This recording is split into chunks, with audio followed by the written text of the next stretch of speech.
It is 7 p.m. on I think it's Tuesday evening. I am so far behind. I don't even have the notes pulled up for the show. Well, I don't really either, so we're both behind and scrambling.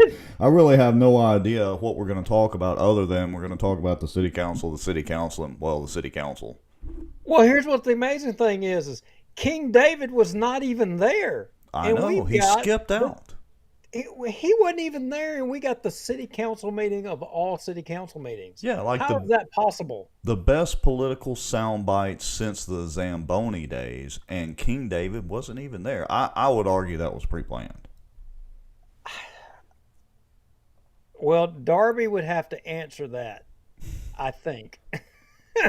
Now that's a shot across the bow, but Hmm. there were. Hey, look, okay, there were other things that happened in Bossier, recently. Okay. All right. Well, yeah, and there's some stuff with the Eagle Water situation, up there around Cypress Lake. There have been some other things, but honestly, the city council meeting's gonna, for those of you watching, is gonna take the cake for sure. But we'll try to figure out at least a couple other things to talk about. Yeah, no doubt about it. So I say we just go ahead and let's just shoot to the countdown and get it going. Hey, everybody, if you thought Bossier City was entertaining before, Bossier City was entertaining tonight. Share this out because you're going to love it. We will be back here in just about 2.5, 3 minutes. You know the drill, like Duke said. Share it out. Go grab your popcorn. Grab a stiff drink. You will need one tonight. We have fresh information that we just got not long ago, and we'll be back.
Live broadcast is brought to you by Eagle Truck Center, soaring to new heights. The Outdoor News, fishing and outdoors for our area. Acadiana Mortgage, over 23 years in the mortgage business. SmarterGeek, making technology easier. And the many supporters, donations, and folks sharing information and watching out for Bossier. Now, grab your popcorn and a drink. Here we go. Okay. Enough of that.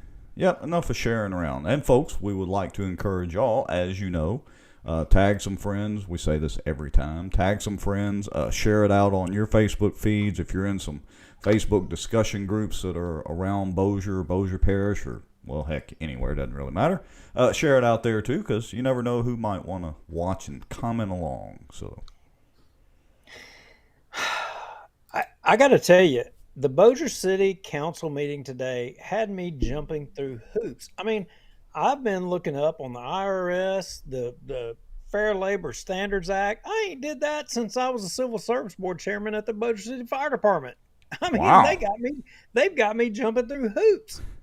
Well, it was definitely, going through and trying to put a few time markers and comments in the video that we'll show here in a little bit through their meeting. I mean, it was, I don't know whether it was comedy gold, political gold. I was kind of wanted to cheer a couple of times. I wanted to reach through the screen and smack some folks a couple of times. I mean, it was just actually a really good meeting that only had just a couple of people in attendance, but still, it was great. It might have been the most emptiest audience that I've seen at a Bossier City Council meeting. I'm sure there was probably some that were more vacant, but I'm telling you, you look out on that audience and folks missed one of the most consequential meetings that I think I've seen maybe ever. I mean, with the exception of the Zamboni one. I've got no words. I mean, y'all are going to see it here in a minute. Yeah, and I mean, I'm sitting here looking at it. There's segments that I'm going to pull out and do like a little musical TikTok meme with people dancing in them and comments. And I just got all kinds of ideas after this meeting. So it's going to be special when we show it. Look, before we get to Bossier City, I mean, all of y'all watching, you're going to fall out of your chair when you see what happens in Bossier City. But Rex, I'm wondering, did you see or did you hear about the Supreme Court? Yes, I've heard about the leak from the Supreme Court, which to me is the more interesting thing.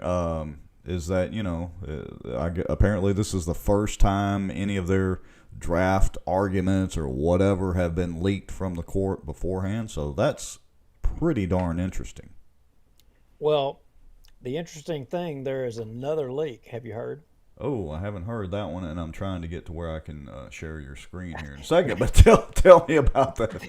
Tell me about the other one. Apparently, it was not only the leak that everybody heard about, but there's been another leak of the dissenting opinions on, the leak that we heard on the case that was in hand, and it was.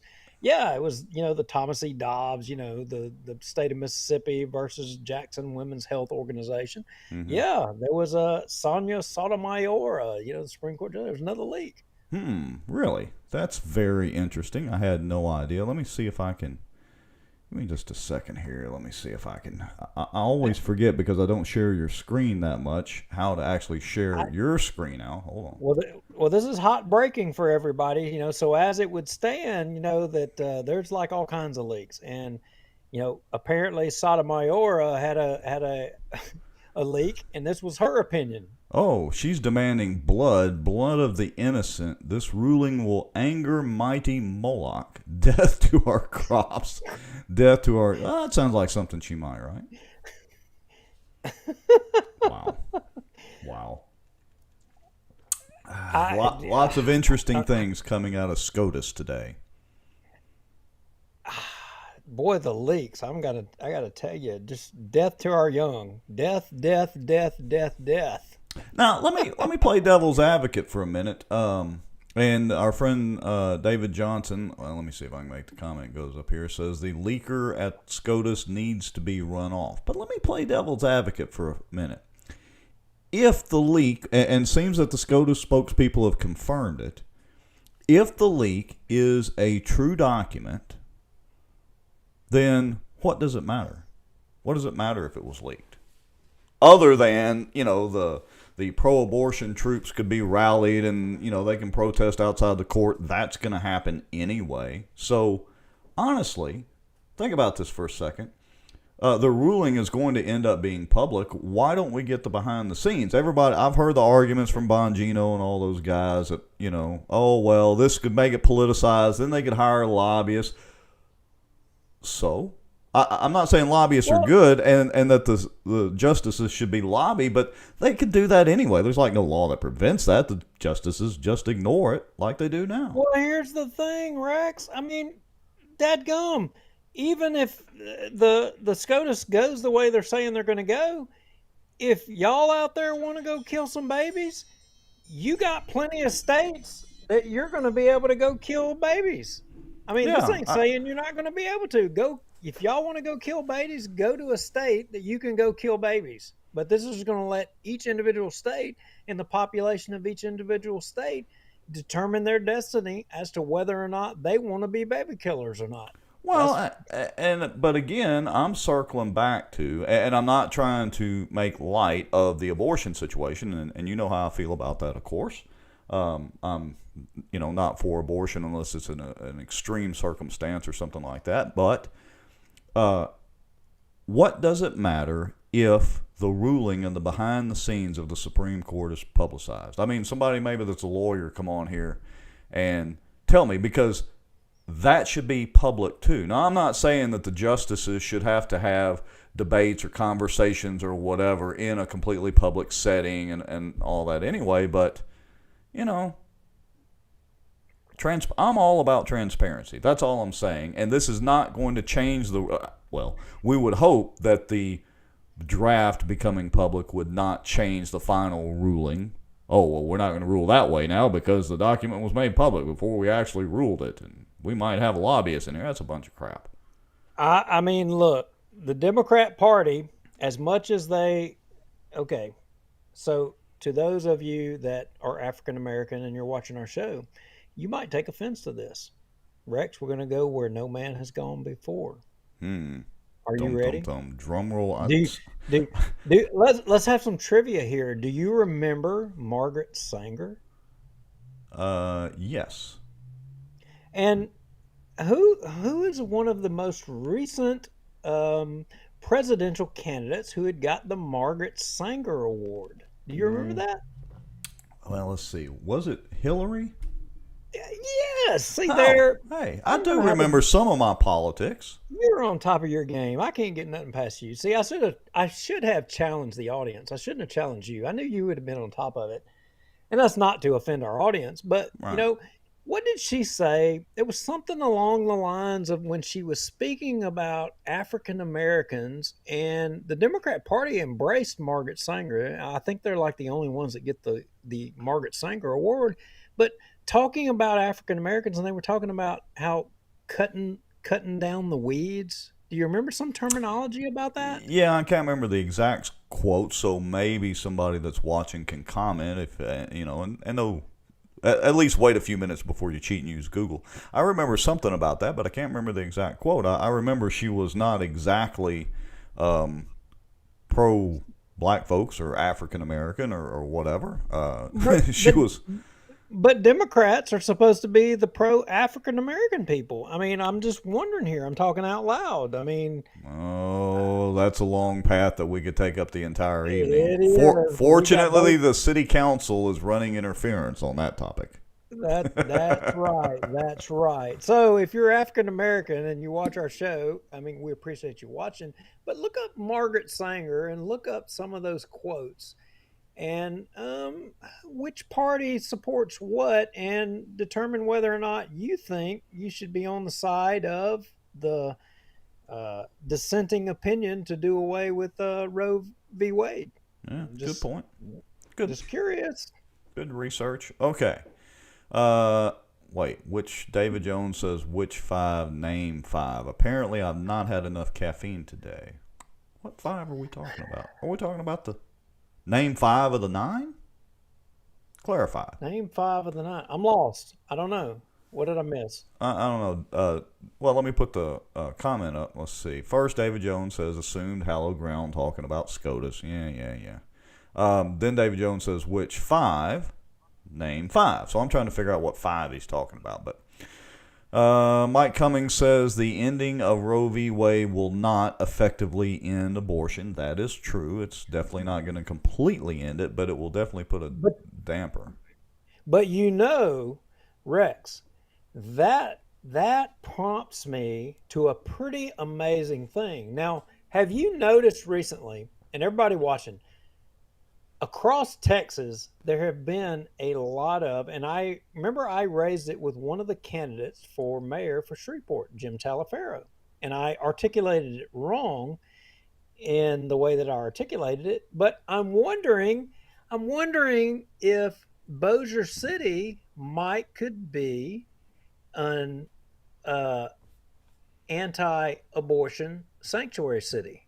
Did I say it right that time? An anti-abortion sanctuary city. Well, yeah, a sanctuary city for people who are against abortion. Is that what you're trying to say? Correct. Okay. Maybe we could ban abortions. We don't have an abortion clinic in Bossier.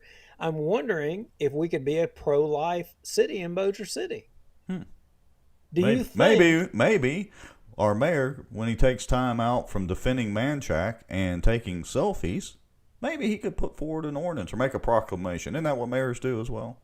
Well, I'm wondering if all the Republicans and conservatives that we have in Bossier, I'm just wondering if we could make Bossier City a sanctuary city. Yeah. I'm wondering. Paging Mike Johnson, when y'all do the march across the bridge, come back this direction. Why don't we march? Yeah, paging Mike Johnson, why don't we march to the Bossier City Council meeting and demand that they make Bossier City a sanctuary city?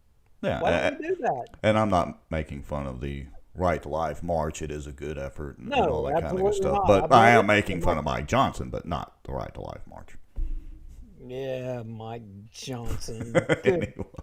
Grief. All right, let's move forward because we got a whole lot to talk about, and we appreciate everybody's commentary. We are watching the comments scroll through. As a matter of fact, let's see. Kaylee Larkin says they're pro-control, not race. Mike Cummings Jr. says, well, the ending of Roe v. Wade will not effectively end abortion. There was another comment. Mike Cummings also said, here's the one, sanctuary city for the unborn. That sounds professional. I like that, Mike Cummings. You got it down pat. Okay, so here's what we're going to do. We're going to make Bossier, I don't know, Mike, should we make Bossier Parish? So let's drag the police jury in here. They're all conservative Republicans. Yeah, they all say they are, so they must be. Bossier City, Bossier Parish, a sanctuary parish for the unborn. Let's get Bossier City. Let's get Halton. Let's get the Bossier Parish Police Jury. Let's make the whole parish a sanctuary city for the unborn. Everybody watching, what do y'all think? Yeah. What do y'all think? Paging Raymond Cruz, paging Dodie Horton. All you're electing, Mike Johnson. Yeah. Well, Mike Johnson lives over here. He's our congressional guy. He ran on all that. You know what I heard? Let me start this rumor. I heard that Trump was supposed to drive through Bossier to speak about ending abortion. Did you hear that, Mike Johnson? I think Trump is coming to Bossier to talk about abortion. It'll be a perfect photo op. Come back to Bossier and let's talk about it. Okay, there we go. I don't know. Is that fair, Rex? I'm being mean tonight. I need to put back on my spirit of niceness again. I've lost it the last couple of shows. Look, I got more reason to punch Mike Johnson in the jaw than anybody, but I don't know if I could, I don't know if I could go there. No, you're probably right. All right, enough about MJ. He's not doing anything worth flip anyway except talking a lot. So let's get on to the real stuff tonight. Shall we go ahead and let's briefly talk about the Bossier Parish School Board millage or tax renewal. Let's briefly talk about the Eagle sewage deal. Let's just get them out of the way, spend a couple of minutes on that, and then let's move into the good stuff. Jerry Gallman says Rex Moncrief is on fire. Well, y'all ain't seen nothing yet. And I'm still on regular old, just plain old sweet tea. If I actually had any alcohol in the house, I'd be 7 foot tall and bulletproof. Yeah, Mike Cummings says, I think we can make Bossier Parish a sanctuary parish for the unborn. Yeah, Mike, some people have low standards and they shoot for just a city. I mean, some Yeah, people have a little bit higher standard and they want to shoot for a whole county or a parish. exactly. There's an inside joke there, but Rex, you will not get it, I promise. All right. Okay, so next topic is the Bossier Parish Millage Renewal. And look, I got to fess up and be honest. I failed to vote. Well, you are part of the problem, Rex Moncrief. I am. I got to be completely honest. I Okay. failed. I didn't early vote. I thought, no big deal, because the elementary school's like literally half a mile from my house. I'm sure there were probably a dozen people that voted anyway, maybe a little more in my area. But Okay. you know what I thought about it? Well, tell me what. When I just crossed the Red River, headed towards Caddo Lake, and I was like, you know what? Me, I'm not going back. you, and all the other, and okay, this is a lot of the people watching our show, and y'all can all be mad at me, but I'm calling my co-host and all of y'all that didn't vote, all you jackwagons, you're the problem. You're the problem. And that begs the question. Just how many jackwagons do we have out there? Yeah, how many of you? I want to know honestly. Good point there, Mr. Lauer. I need some support here. How Okay. many of y'all honestly voted, and how many of you did not? Put it in the comments. You voted or you forgot to Well, vote. well, I can tell you, Rex, obviously the jackwagons outnumber the non-jackwagons. Did you know that? Wait, we got a jackwagon. Future mayors. Wait, Gallman, you can't put that in there. That can be used against you in a campaign. How the heck does he plan to run for mayor and he's saying, hey, I didn't vote? Well, look, he would be with the majority because the majority of folks didn't vote in Bossier Parish. He's with the mean, majority. How the heck does that happen? Okay, so the Wait, Barry Butler didn't vote. Wow, the I'm the shocked. the jackwagons outnumbered the non-jackwagons. And do y'all want to know what that percentage and count was? Actually, in Bossier Parish, on this Bossier Parish School Board renewal, that's the only thing that was on the agenda. There was only 8,627 people, or 11.5% of the registered voters in the parish even voted. Didn't even Wow. show up. Wow. Let me see if I can get that screen pulled up. Here we go. Yeah, I mean, and look, I was in the pathetic deal. I was in the nearly 90% that didn't vote. Actually, over 90%. Let's even do my math. Yeah, actually, that didn't vote. Shame on me. So people wonder how we get government and how we get things the way that they are. Here it is, guys. This is it right here. There was only 11% of people, only 11% of us non-jackwagons that even cared enough to show up to vote. Yeah, and look, I want to address. So we got a good comment here. Give me a second. This is Holly Cole. She says, I refrained. I'm a renter, and my position is this was more for property owners. Also, I was disgusted by the school district and pulled my senior to homeschooler. Hey, good for you, Holly, on homeschooling, number one. And I can certainly appreciate being disgusted by the school district sometimes. But I want to clarify something, is that actually businesses pay the vast majority of that millage, because that millage is not just on property owners, homeowners. It's on the businesses and their property, but that also includes things like their telephone systems and their shelving that get assessed, as well as the property there. So you have to understand, these millages aren't just for property owners. Even if you're a renter, you go and buy stuff from the local stores, and they're getting taxed as well. So by extension, you're paying it one way or the other. And I would point out that even though you're just a regular property owner, you get homestead exemption, like the amount that you're going to pay is going to increase, especially when all of your property is reassessed. And if your homestead exemption doesn't go up, you're going to have an increase in the amount that you pay. Yeah. Right? So, yep, it is important, even though, like I said, I wanted to So try to be transparent. This time I failed to vote. I thought about, I was getting my boat ready and hooking up. I was like, you know what? I'm going to just drive through the school parking lot with the boat, go with my boat, go vote, head on to the lake. I got halfway there and I was like, oh crap, I forgot to vote. Yeah, well, we'll forgive you. So, but for this time around, you were a jackwagon. But Yes. for all of you who are non-jackwagons, you're wondering, how much of a high achiever are you? How much, of a good citizen are you in comparison? So there was only 8,627 of you that gave a damn out of, drum roll, Rex. Dun, dun, dun, dun, dun, dun, dun. Drum roll, please. And I still don't have us a drum roll, but pretend like there's a drum roll going on. Okay. 75,097 in the parish. Yeah. That's how many registered voters there were. So 8,627 of the 75,097 are deciding the course of things in Bossier Parish. Yeah. How about that? And I hate to say it, but that's, kind of a usual number, and it's one of the reasons we all know that they put had the election this time of the year, because most people are either going on vacation thinking about it, they're not thinking about elections, they're tired of elections, it's tired of political stuff, blah, blah, blah. Hold up, Rex. Hold the horses. Hold up a minute now. Now, I've heard that argument before. Mm-hmm. People say that, well, government bodies like the school board, police jury, and different entities, they hold these elections on certain dates because they know the turnout will be low, and that way they can affect the outcome of the election. Right? You've heard it. Mm-hmm. Well, I took a little bit of time today, and I went back and researched that a little bit. Mm-hmm. Well, so let's go back to, I'll tell you what, we're going to go backwards. November 3rd of 2020. Do you know what happened on November 3rd of 2020? Was that the presidential election?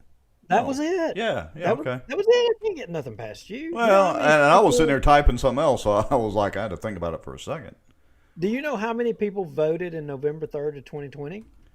Honestly, I don't recall off the top of my head. I don't remember. There were 54,655 people, or 71.6% of the registered voters voted. Mm-hmm. So why didn't the school board put it on that? Okay. Well, let's not just take that one date. Let's jump to December 5th of 2020. Mm-hmm. If the school board could have picked, you had a police jury tax, and you know how many people turned out for that tax in that vote? No. 6,227 people, or 6.2%. It was even worse than what the school board just did. Well, and look, we can go back to 2019 when they were going to try to do the 40% increase. What was it? 35%? It was a relatively high turnout for that one. I have to go back and double check my numbers, but it was a relatively high turnout. And of course, it was defeated 75% to 25%. And to address David Crockett's comment, how many teachers are there in the parish? There's about 1,500, I think, in the Bossier Parish school system, last I remember. I may be a little off on that.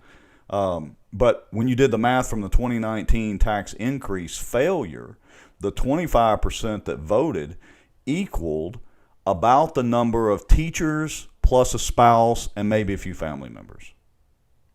Yeah. Interesting. So let's move but that was back then. Let's move along real quick. And I'm wondering what everybody thinks. I'm going to spit these numbers out to you because I spent some time researching it today. So the police jury, again, December 5th, 2020, police jury tax, 6,227, 6.2% turnout. Mm-hmm. March of 2021, you had the Bessie primary. You had 11,461 people turned out. This is just in Bossier Parish. 15.3% turnout. April of 2021, you had the Bessie runoff, 8,474, 11% turnout. And then in March of this year, you had the judges race, 10,025 people, 13.5% turnout. So I would argue that the accusation that shopping the date around may not completely hold water, and that's I'm actually giving favor to the school board. that, you know what, it wouldn't have made any difference. Somebody could argue that the only way it would have made a difference, Rex, is if they'd have put it on the November 3rd, 2020 presidential election where you had 71.6%. The most egregious percentage to me that I saw in the most recent years was the police jury putting that tax renewal in December 5th of 2020 where you only had 6.2%. That is egregious. But that date, everybody's got Christmas starting to get on their minds. I mean, we all know in politics that, that's the date you stick something on if you want the really low turnout, around that time period. But if there was when's the next gubernatorial election? If you put next one, year, I think. if you put one on that ballot, that'll generally be pretty high. So anyway, so they did renew the millage, and I think you and I both agree. We were kind of both in the middle on that, not necessarily opposed to it. They got to have some money, and maybe they could spend it a little better because they are a little top heavy. But anyway, okay. All right, next. So I am safe to say, and all of our viewers, if you didn't go vote, you were a jackwagon this election cycle, and you can wear that proudly, or however you want to wear it. But the sad reality is you were a jackwagon this election if you didn't go vote. And I just want to play around with the sound effects tonight. I like it. Yeah, Kaylee says this is a good one, and we'll move on. Good segue. Kaylee says, y'all are all the cockroaches of the week. I guess I have to put the little cockroach crawling around my head in some of the comments, too. Now we'll come back to whether or not are the teachers going to get pay raises as a result of the increased revenue as a result of all of these renewals, and how much pay raises will administration get? Because what I will tell you is there is some audio of the superintendent saying that, we have some ideas about some pay raises in the future. So I'm real interested to see the proposals that are going to come forward from the Bossier Parish school system administration and the school board with these renewals and the increased revenues that'll come as a result of reassessment by the tax assessor. Yeah, that could definitely bring in more dollar signs, even though the percentage is basically going to stay the same. Or this whole... Anyway, yeah. That's topics for future shows as well. Okay. Well, I'm wondering if we need to start some filtration on all this stuff. Shall we do sewage filtration, which might be more appropriate, or nano filtration? I mean, where do we want to start? Okay, so I'm watching the 70 whatever people watching that we're seeing. I'm wondering if we're going to lose them, that we're talking about filtering sewer. Yeah, well, let's say filtering water. That's so much cleaner. Yeah, it just depends on what kind of water. All right, so let me get a screen set up here real quick. Let me see if I can make my computer play nicely. Apparently not. Why not? Hold on a second here. I don't understand what's going on here. All right. I'm the tech guy and I don't understand what's going on. Okay, let me see if I can get this straight. So, let me bring this up. That's definitely not the screen. Hold on just a second there, Mr. Duke. I've got to kill your screen right there, and I just can't seem to click today. Man, having all kinds of trouble here. Hold on. Okay.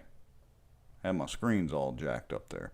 So I just want to point this out. We're not going to spend but just a couple of minutes on this. For those of you that live in the Cypress Lake area, you may be familiar with Eagle Water Systems. So there was a post made the other day in the Friends of Cypress Black Bayou group. Hey, have we really heard anything from Friends of Cypress Black Bayou? I mean, I know some individual members, and we played a little preview to Renee's video, and yes, we are going to actually show that, not tonight, but we're getting to it. But I hadn't heard much from Friends of Cypress Black Bayou in a while. We need to find out what's going on. No. We definitely need to find out what's going on. Yes. Was that a phone call that I heard? Okay. Yep. You muted. I got you. So what I want to do, folks, is I'm just going to bring this up. I understand it's hard to read, but this is a contract that's being, I guess, circulated by Eagle. Wait, we can't see me? Hold on. My mother says we can't see me now. Hold on just a second. Let me switch back over here. Let me go back to my live deals. Bear with me just a second, folks. I've got a report that people can't see me. Make sure. No, I'm still live. All right. So let me thanks for the warning, Mom, but yeah, I'm still live. So let me get back over here again for a minute. So this is a contract that's being circulated apparently by Eagle Water, and it's a sewer and access servitude. And so there was some interesting dialogue going on about this in the Friends of Cypress Black Bayou group, which is a public group, but if you want to comment, you have to join it. And it even got the attention of Philip Rogers, who says, please give me a call if anyone would like to discuss what is going on with Eagle Water. Philip Rogers, I am your police juror, and his phone number. And then Rocky Tate says, just lay it out. I got to stop you. I got to stop you, Rex. I would really like to talk to Philip Rogers, and I would really like to talk to Philip Rogers live on this show. So, Philip, if you're watching, please join in the show. We'll send you the link, text either Rex or I, and join in the show, because you always want people to call you. Yes. Well, let's call and let's have a conversation live for all the world to see, and let's just have a conversation. Yeah, let's talk about a lot of things. Let's do it public. What's all this phone call? We like transparency. Yeah. Anyway, Roger Thornhill says, not for long, Philip. I guess talking about him being a police juror. Anyway, we'll see. And then there were some other answers. You know, a couple of people said don't sign it, and then I chimed in with my little 2 cents. I said if it's a valuable servitude, which is in the contract, then to tell Eagle to put a value on it first. If the value has enough zeros, then you'll consider signing. But the main thing is, I wanted to remind y'all, read any contract before you sign it. If you have a lawyer or know somebody that's an attorney, just have them review it. Always a good thing to do that. Wait a minute. Whoa. Read the contract and have an attorney review it before you sign it. Mm-hmm. That almost sounds like the city of Bossier, and you've got a former judge that says something's there that's not maybe there. Well, I think I found out after watching today's meeting, it really truly confirmed to me why he is a former judge and a city attorney. Some of the comments that were made today were just, look, full disclosure, I only pretend like I'm a lawyer on Facebook. That's it. Completely amateur and really know nothing about the law. But I'm pretty sure I could do a better job for the city without ever having gone to law school or passed the bar. I am no lawyer. I can promise you I'm no lawyer. I am nothing more than a Rhodes Scholar of Stupidville. That is the best I can do. Yeah. Well, all right. So, but this is a copy, and I know it doesn't look good, and for those of you listening, you can't see it, but it's just a legal contract, and there's nothing in it for the landowner. So, again, before any of y'all up there sign this, just have somebody review it. I'm not saying it's, anything nefarious or whatever, but again, you need to review it. I'd also like to remind you that we do have some videos. I'll put a link to them on our Facebook page with some videos where Butch Ford from the police jury explains at one of the Cypress District meetings back in 2020 what the whole situation with Eagle Water Systems is and their sewage issues and things like that, and dumping into the lake and all that, which they're allowed to do, and a lot of people around the lake do as well. It's treated water. I don't want to just make you think it's necessarily raw sewage, but anyway, we do have video about that. Rex, I got a septic system, and they say you can drink the water as soon as it comes out. If anybody's short on water, if y'all want to come over here and get some water out of my sprinklers, you're more than welcome. I'll invite anybody. Yeah, it's always they. They say you can, but you don't ever see them out there actually drinking it. If anybody gets short on water, y'all welcome to come over and get all you want out of my sprinkler. It's good. Yeah, okay. Let's see. Oh, wait, David Womack says the live symbol is covering something. Where does it? Why am I not seeing this? Now y'all have got me bumfuzzled here. Okay. It's got to be some of that Nano filtration that was going on in Motor City. Yeah, it's gotta Manchac. be. That is why King David was not at the council meeting in Bossier today, because he was working on some of that stealth activity that was going on. He is Mm-hmm. filtrating Bossier Watch to expose what's going on in Bossier City. Interesting. All right, so, and I just completely lost my train of thought. Let me switch screens back over here because now I'm looking for a live symbol covering stuff up. So I'm looking at it on my phone and looked at it on my iPad. I guess I'll check. Barry Butler says grow tax base, not tax rate. I wonder, Barry, is that, roofs? We are growing a lot of roofs, and, it kind of talks about water and the flooding. Remember, we had the guy talking last week, talking about the water in Willow Chute and the fact that they can't determine any correlation to the river and the water levels of the river, but it more has to do with the fact that water, when it rains, is just sitting there, and that makes the water table rise and lower. It has nothing to do with the river. That's what the guy articulated. That is correct. I do remember that. So your Bossier Parish Police Jury, maybe isn't doing enough about drainage. Maybe they're trying to put rooftops up faster than they are trying to put infrastructure, which would be drainage. Right. Okay, so switching back to the tech stuff for a moment, folks, I've checked it on iPhone. I've checked it in my browser. Yeah, sometimes the Facebook puts their little live symbol up and it covers up some of the logos, but so far everything seems to be okay. All right, back to topic now that I'm not distracted by the squirrels.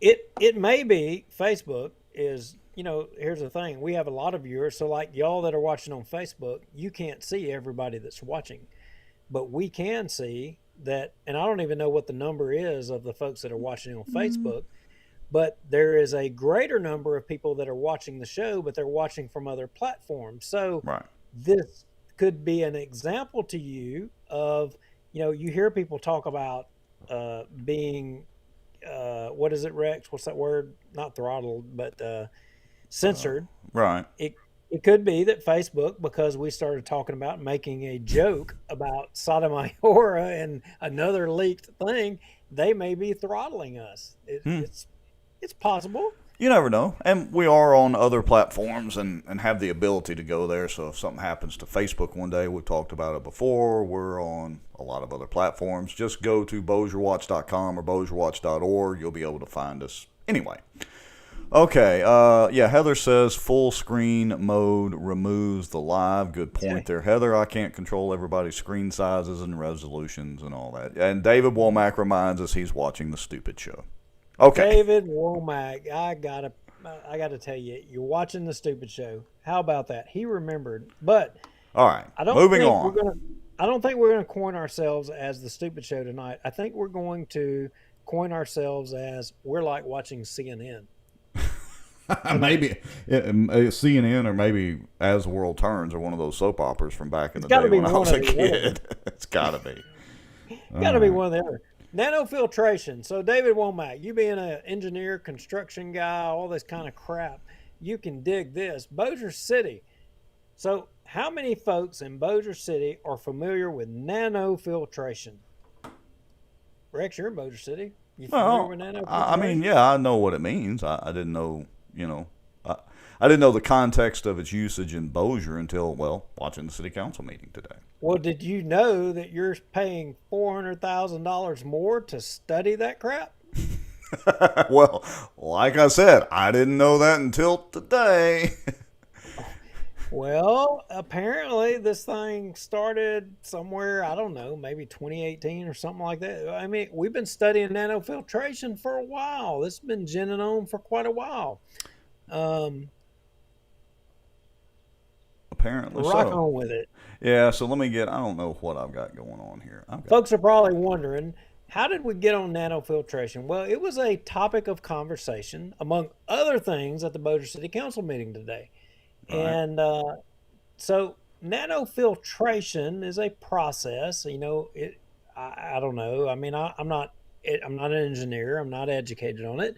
But I think it is maybe one of the more advanced processes of purifying your water for you drinking in Bossier City. So if you're one of the folks that maybe had a brush up with brain-eating amoebas in Bossier City in recent years, you may be interested to listen to this Well, wait a because it minute. was a Before we even get started, I think, again, our good friend David Womack, I think he's hit the nail right on the head. He said it's to get nano dollars.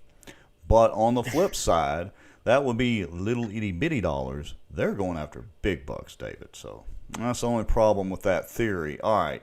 So are we ready to? Are we ready roll to, with it. Yeah, let's roll with it. So first thing is I've got us queued up here where our good friend Councilman Chris Smith asked some questions about the study for nanofiltration. So I'm just going to hit play. We're going to roll. Pause it if you need to, or just tell me and I'll hit pause. All right, let's see if I can play it. Mr. President, I have a few questions. I guess Ben might be the best person to answer. How long have we been doing this study already? We've been at it over a year now. And how much have we already spent studying it? Right, I don't have that number right in front of me. I want to say 300 and something thousand. Yeah, that's what I was thinking. Hmm. What 300,000 is just what part more of it, do folks. we need to try to find that we haven't already found out in a year and a half, 2 years that we've been studying it? Great question. I put some information there in front of you. It looks like this, and it's an excerpt from a presentation that we've been using to update the council, or really the administration. Got lots on of our people there, efforts Tim.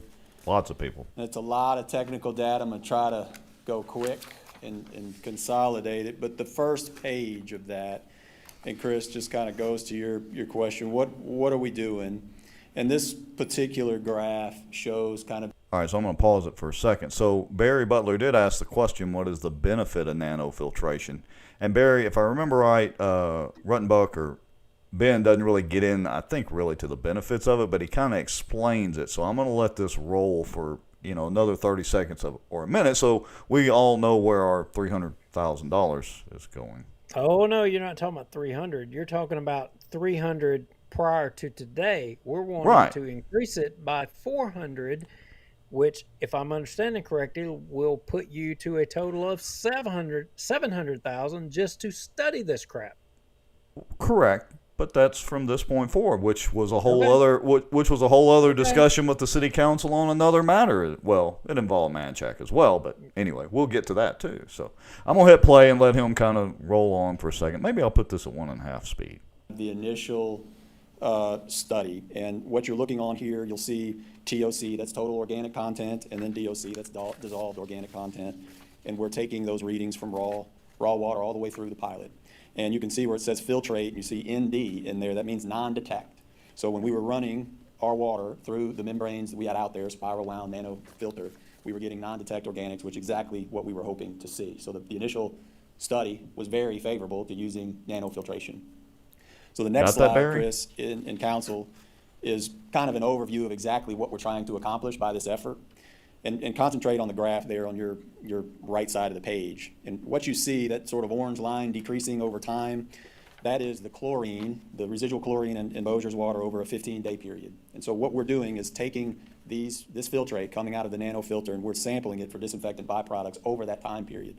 And at no point over that 15-day period did we have any disinfectant byproducts that exceeded the MCL, what they call the maximum contaminant level. So those DBPs being the gray bar and the blue bar, you can see there the gray bar being HA5s, and the maximum contaminant level on those would be 60. So we're hovering just slightly above 35 at our peak time in there, and then the blue bar being TTHMs, those have to be below 80. And we're hovering around half of that. He's going to get to the problem in a minute. We're showing that by blending this water, we took a 75%, 25% blend, so 75% of what was coming out of the pilot, blended that with 25% of our traditionally filtered water. We were capable of meeting our disinfectant byproducts on chlorine only. And the chlorine residual stayed above the maximum contaminant level for more than 15 days. That's a very long time to have it in there. So very happy about that result. So check, we're doing good. Here's where the problem comes in on the next page. So as we continued the study, you can see what we're calling pre-filter screens with manganese fouling. And this was a phenomenon we were not expecting as part of the pilot. So you see all that black debris, you got 4 filters there that are completely clogged up and one that's white. And what was happening is this material's getting into that spiral wound NF membrane. It's requiring more pressure. All that particulate gets I'm caught gonna stop in the it here in a fabric, second, folks. requires more pressure, and the fabric blows. It no longer filters, and you're getting, organics through those membranes.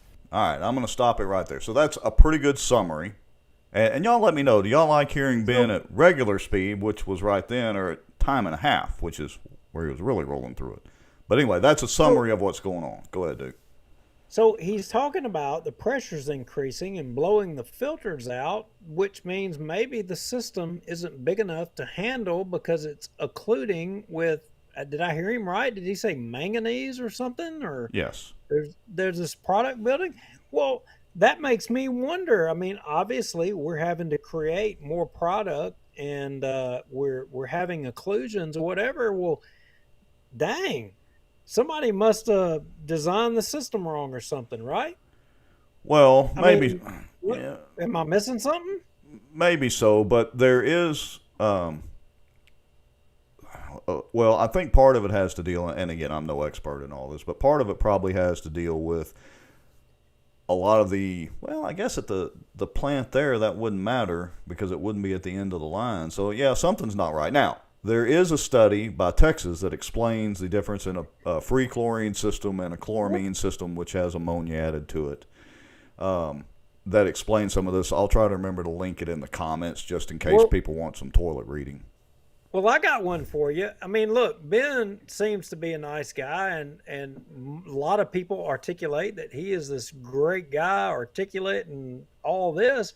But, actually, there's a article in the Bossier Press. I got the link in our notes that I'd love for you to pull up, and let's hear somebody who's not biased, somebody not affiliated with Bossier, and let's see what their thoughts are on the system and go from there. All right, well, give me just a second here, and I can't make my little screen switch like I want, so bear with me. Let me find those notes.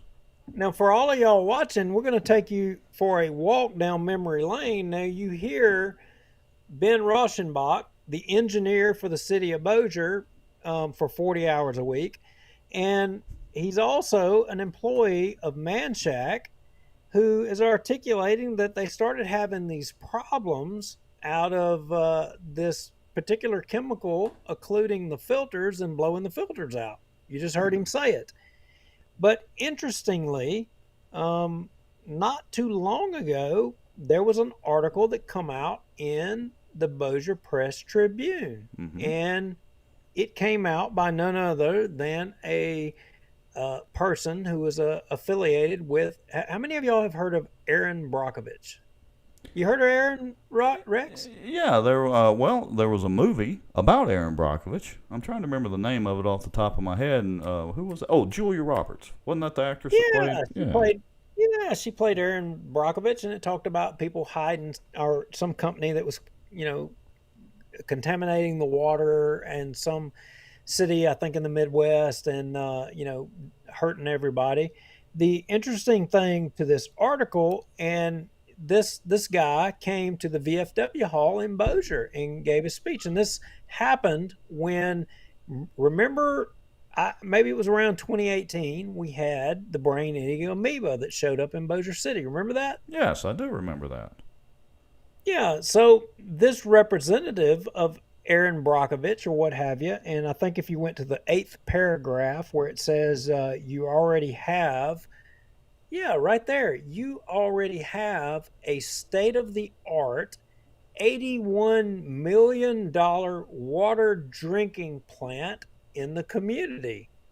It's about conveying the truth to your consumer and doing the right thing, says Erin Brockovich. Now, Erin Brockovich, I doubt she's got anybody that lives in Bossier City. She's unbiased. She, has went to bat against people across the country when it comes to water. That's like her calling in life. And, she right here called out, it's about doing the right thing and about conveying the truth to your consumer, and talked about how the fact that we've already got an $81 million water drinking plant in this community. And that doesn't end this discussion right here. That alone doesn't do it. Right. Right. Well, and just to clarify, water treatment plant, you said drinking, and I sure don't want to go out there and drink that water any more than the water that circulates around your backyard, especially with the brain-eating amoebas that we seem to have a thing with around here. Yeah, so right there, you got it highlighted. He says that Bossier needs to use the water treatment plant built in 2014 to its full ability. He also advised that the city needed to return to using free chlorine, which, I think that would support the Nano filtration, but apparently they're not using the newly constructed 2014 facility to its full ability. Now, I would point out, Rex, that there's a little bit to that statement right there. Do you know who designed the facility for the new water treatment plant for Bossier City? Well, no, Duke. Why don't you tell us, Duke? Well, for all of y'all from Bossier that are watching, now you just saw Ben Rauschenbach, I don't know, you guys watching the show, you tell me, answer this question. When he's speaking to the council, is he representing Manchac? Is he a representative of Manchac? Or is he speaking as the engineer of the city of Bossier? Y'all tell me. Well, spoiler alert, at the end, he told us, did a great soliloquy about how much he loves Bossier. What is he doing? Is he the engineer? Is he speaking for the engineer of the city of Bossier? Or is he speaking as a representative of Manchac? Y'all tell us. I mean, we're just posing the question. So back to the question, do you know who designed the newest, most modern water treatment facility for the city of Bossier City? Drum roll, please. Again, I've got to get a drum roll sound effect. Does anybody know in the comments? And so y'all think about it for a second. I'm going to put a comment up here. Let's see. Yep, Heather Michelle Turner says, not even in use, laughing her butt off. Barry Butler says, the Bossier Parish water treatment plant empties into the red upstream of the Bossier City drinking water intake. Yep, we pointed that out before. And not that the water coming out of the treatment plant's bad, but it's just kind of the principle of it, but whatever. Ryan Haygood says he is representing Manchac with the receding hairline version of Mike Johnson. That's great. Mike, you got to come on and address that. That's just not right with you not having hair. I know you got better looking hair than that. It's just not right. And as a bald guy, I take offense to you having a bald head. Yeah. I do. Okay, so. But it was Manchac. Yes. Manchac designed the water treatment plant, the most modern water treatment system that you have for the city of Bossier. They're the ones that did it. And now, here today, allegedly, we got these problems with manganese. Now, how does that happen? How is it that the people that are showing up to Bossier saying, oh, we got to move to this new system because we got this problem with manganese, are the same people that designed the water treatment that you currently have? Well, how does that happen? I want to pause for a second because I really hadn't paid attention to this quote that I just highlighted in blue in the article. Now, again, this is the guy from Aaron Brockovich's team or whatever. And so he's got a little question and answer deal at the end of that article in the Bossier Press. And it says, the question is, have you seen the actual contract with the contractor or consultant with the city of Bossier? Talking about the one that designed the treatment plant. Now, Rex, this happened. This question was posed in 2018, according to this article. Yeah, so what, four and a half years ago? Vince Maggio, Bubba Williams, Jeff Carry the Water of Montgomery Darby. Did you see this? Did you read this? Ding, here we go. Go ahead. So Brockovich's guy says, I don't have a healthy relationship with the city staff right now. It's not negative or positive. They just aren't returning my phone calls. The contractor that I find interesting is they were an engineering consulting firm predominantly in Louisiana. That engineering firm got very friendly with Bossier City and convinced them to contract with them as the operator of the water and wastewater system. That's just, it's not us saying it, it's just interesting. It's almost as if the guy from Eric Brockovich's team, who is non-biased, has no stake in Bossier City. It's almost as if they sniffed or smelt something in 2018. Yeah, but our good friend, former amigo, and almost CAO, I'll never let you live that down, Shane. Shane Cheatham had a comment a little while ago, but it dovetails right into this. If the study goes well, so this is this Nano filtration study. If the study goes well, the switch will cost over $35 million. Okay, so Manchac designs this $81 million facility that, now we're having problems with, but yet they've got a $35 million solution. But hey, oh, by the way, you got to give us $400,000 today so we can study it some more to tell you that, we got to spend 35 to be able to solve it. Well, and look, to be clear, there is a point in the conversation at the city council meeting. I think Darby asked the question, and I think I've got it queued or where we can pull it up here in a minute. As a matter of fact, while we're talking, switch screens over to that. But Darby asked him about the fee, because apparently out of the $300 fee, or out of the $300,000, Manchac had a $25,000 fee. And so Darby asked about the balance of the fund and about that fee. So let me cue that up and switch screens. Let's see here if I can make everything play. There we go. And let's listen to that for a second. I'd like to ask, is there anyone here could speak on the balance of the of that fund? Anyone here could do that? She could. Okay, good. It is a grant, so I was just curious about that. Sir, we've received $6 million in 2021, and we expect to receive the balance in 2022, and this will be the first expenditure for the grant. Okay, thank you so much. Do we have any idea what the balance, the next money we receive, how much that's gonna be yet?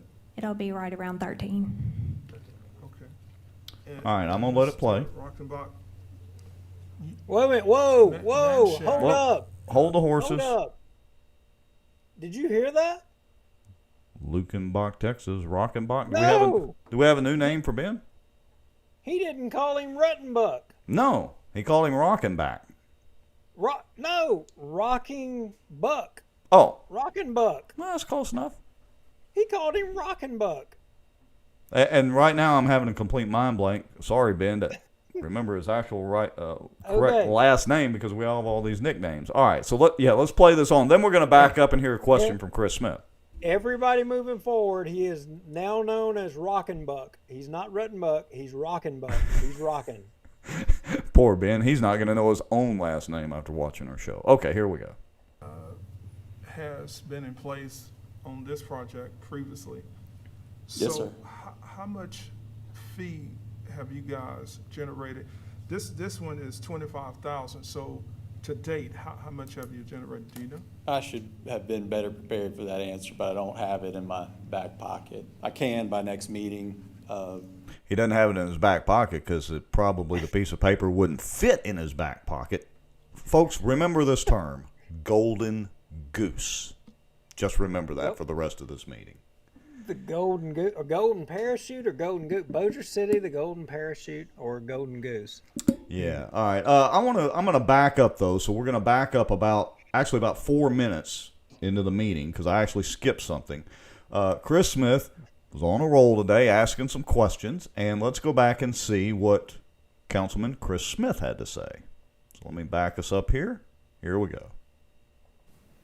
So if we ever get to the day to where we decide we want to move to a free chlorine system, what is the cost gonna be to update to that nanofiltration system?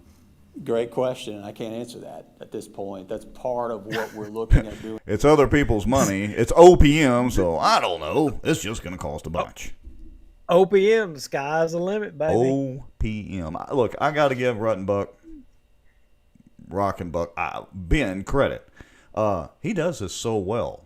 You know, he's Get up there. those He's Mr. stamp out, baby. He is Mr. Smooth with all of this. Doesn't really get riled up. Whatever they're paying you, Ben, really, truly, actually paying you, they should probably double it. Not the city. Yeah. Manchac should double it. Well, but that is the city's money. But anyway, here we go. Doing in this pilot is to come up with those capital costs, what type of infrastructure would be required, and ultimately what is that going to cost the community to implement that. Here we go. Good. And I may be completely off base, so that, I'd like you to correct me if I am. So if we move to this system, to truly get the best water that this nanofiltration system will produce, you would almost have to go to the treatment facility with a spigot at the end of the production line and get a glass of water, because after it leaves there, it travels all over Bossier City to every house and business through some 70-year-old pipes, picking contaminants up on the way. Would we be better served taking American Rescue Plan money, which is probably only going to happen once in our lifetime, and invest that into underground infrastructure? Because neighbors across the river have a consent decree forcing them to update theirs. And while we're not even close to that, would it be better if we were a little proactive and said maybe we should take this money and update underground infrastructure? Great question, Chris, and I try not, ultimately, how the money is allocated is up to, you know, the administration, the council to do that. So I can speak to the age of the lines and how this may help. What we see currently using chlorinated water is what they call nitrification in the lines. That's the issue we fight all the time. It's why we have to have an annual chlorine cleanse burn, where we swap the system over to chlorine, we clean out all of that nitrification, and then we go back to chloramines. A chlorine-only system, you would never have to do that again. So that's the benefit, that you get rid of that nitrification, you stay very consistent on your chlorine levels and things of that nature. So that's the...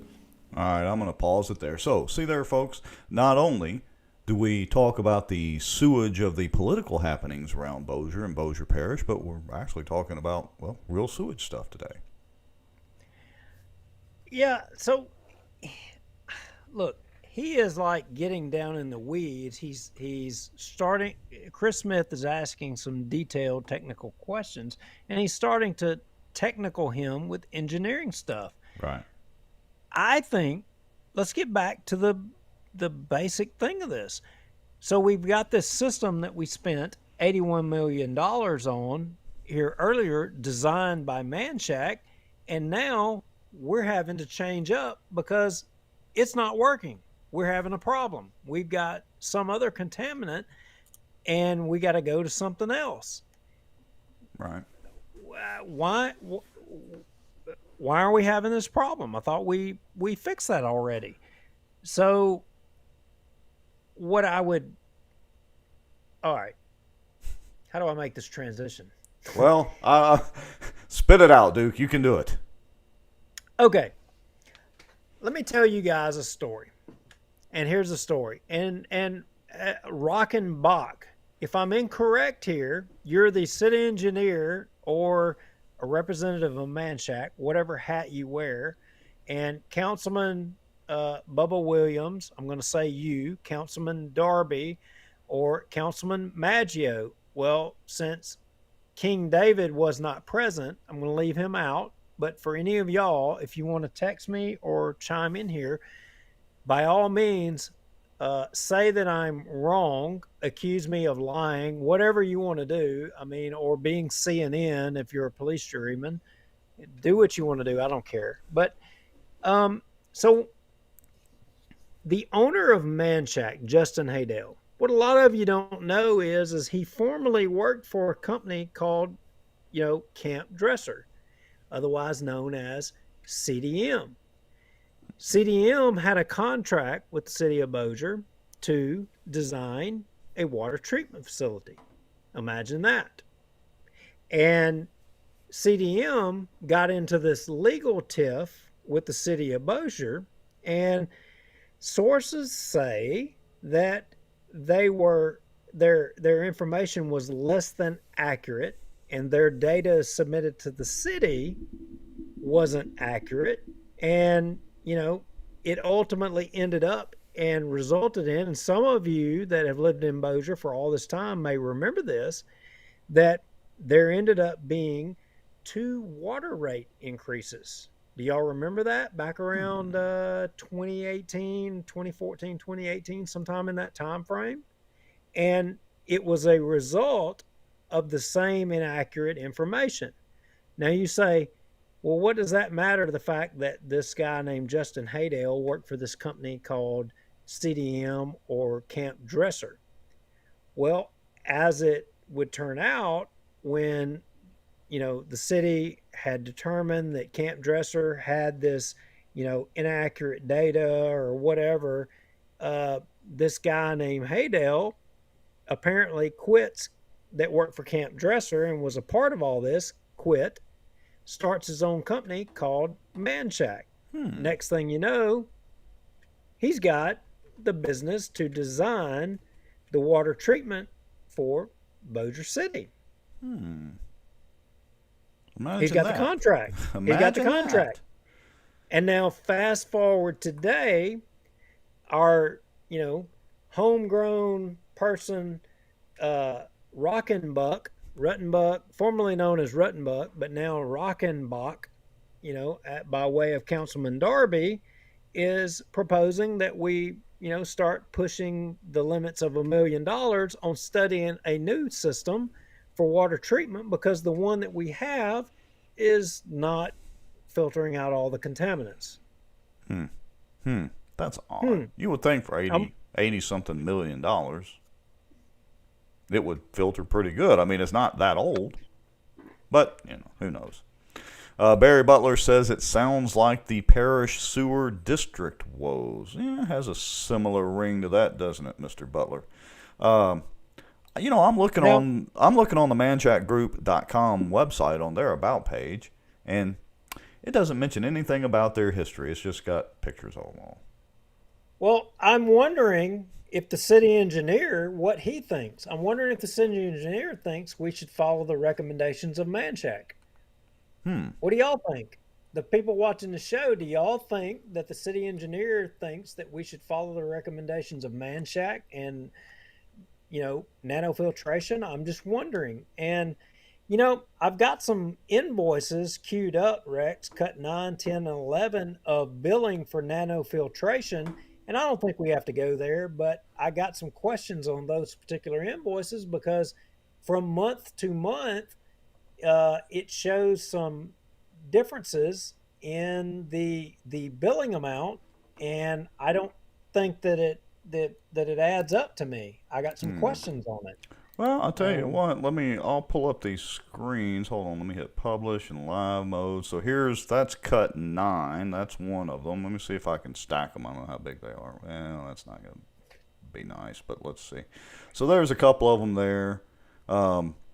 Looks like cut. The point was the previous invoice. You have 1 month in April, and your Manchac billed $14,000 towards the invoice of that, and the previously invoice, in theory, should go down, right? Well, you would think. But in retrospect, it doesn't go down. It actually goes up. It doesn't decrease. It goes up every time. You would think that if the city was paying a little bit towards the invoice, or every invoice that was invoiced every month, that the previous invoice would go down, but it increases every time. You would think so. But again, Duke, you're talking about OPM and other people's money and a public-private, otherwise known as quasi-government deal going on here. Do you really expect them to bill less? They have a golden goose sitting there. Well, the thing is, when a golden goose is only questioned if an elected official in Bossier City, other than Chris Smith or Brian Hammons, asks a freaking question. It's a shame that the council president, Bubba Williams, who's been a friend, I mean, not a lifelong friend, but almost a lifelong friend, would be so easy to rubber stamp things. I mean, he was trying to play referee today. I mean, literally, they did mention having a fight today. Hammons did. We're getting to that.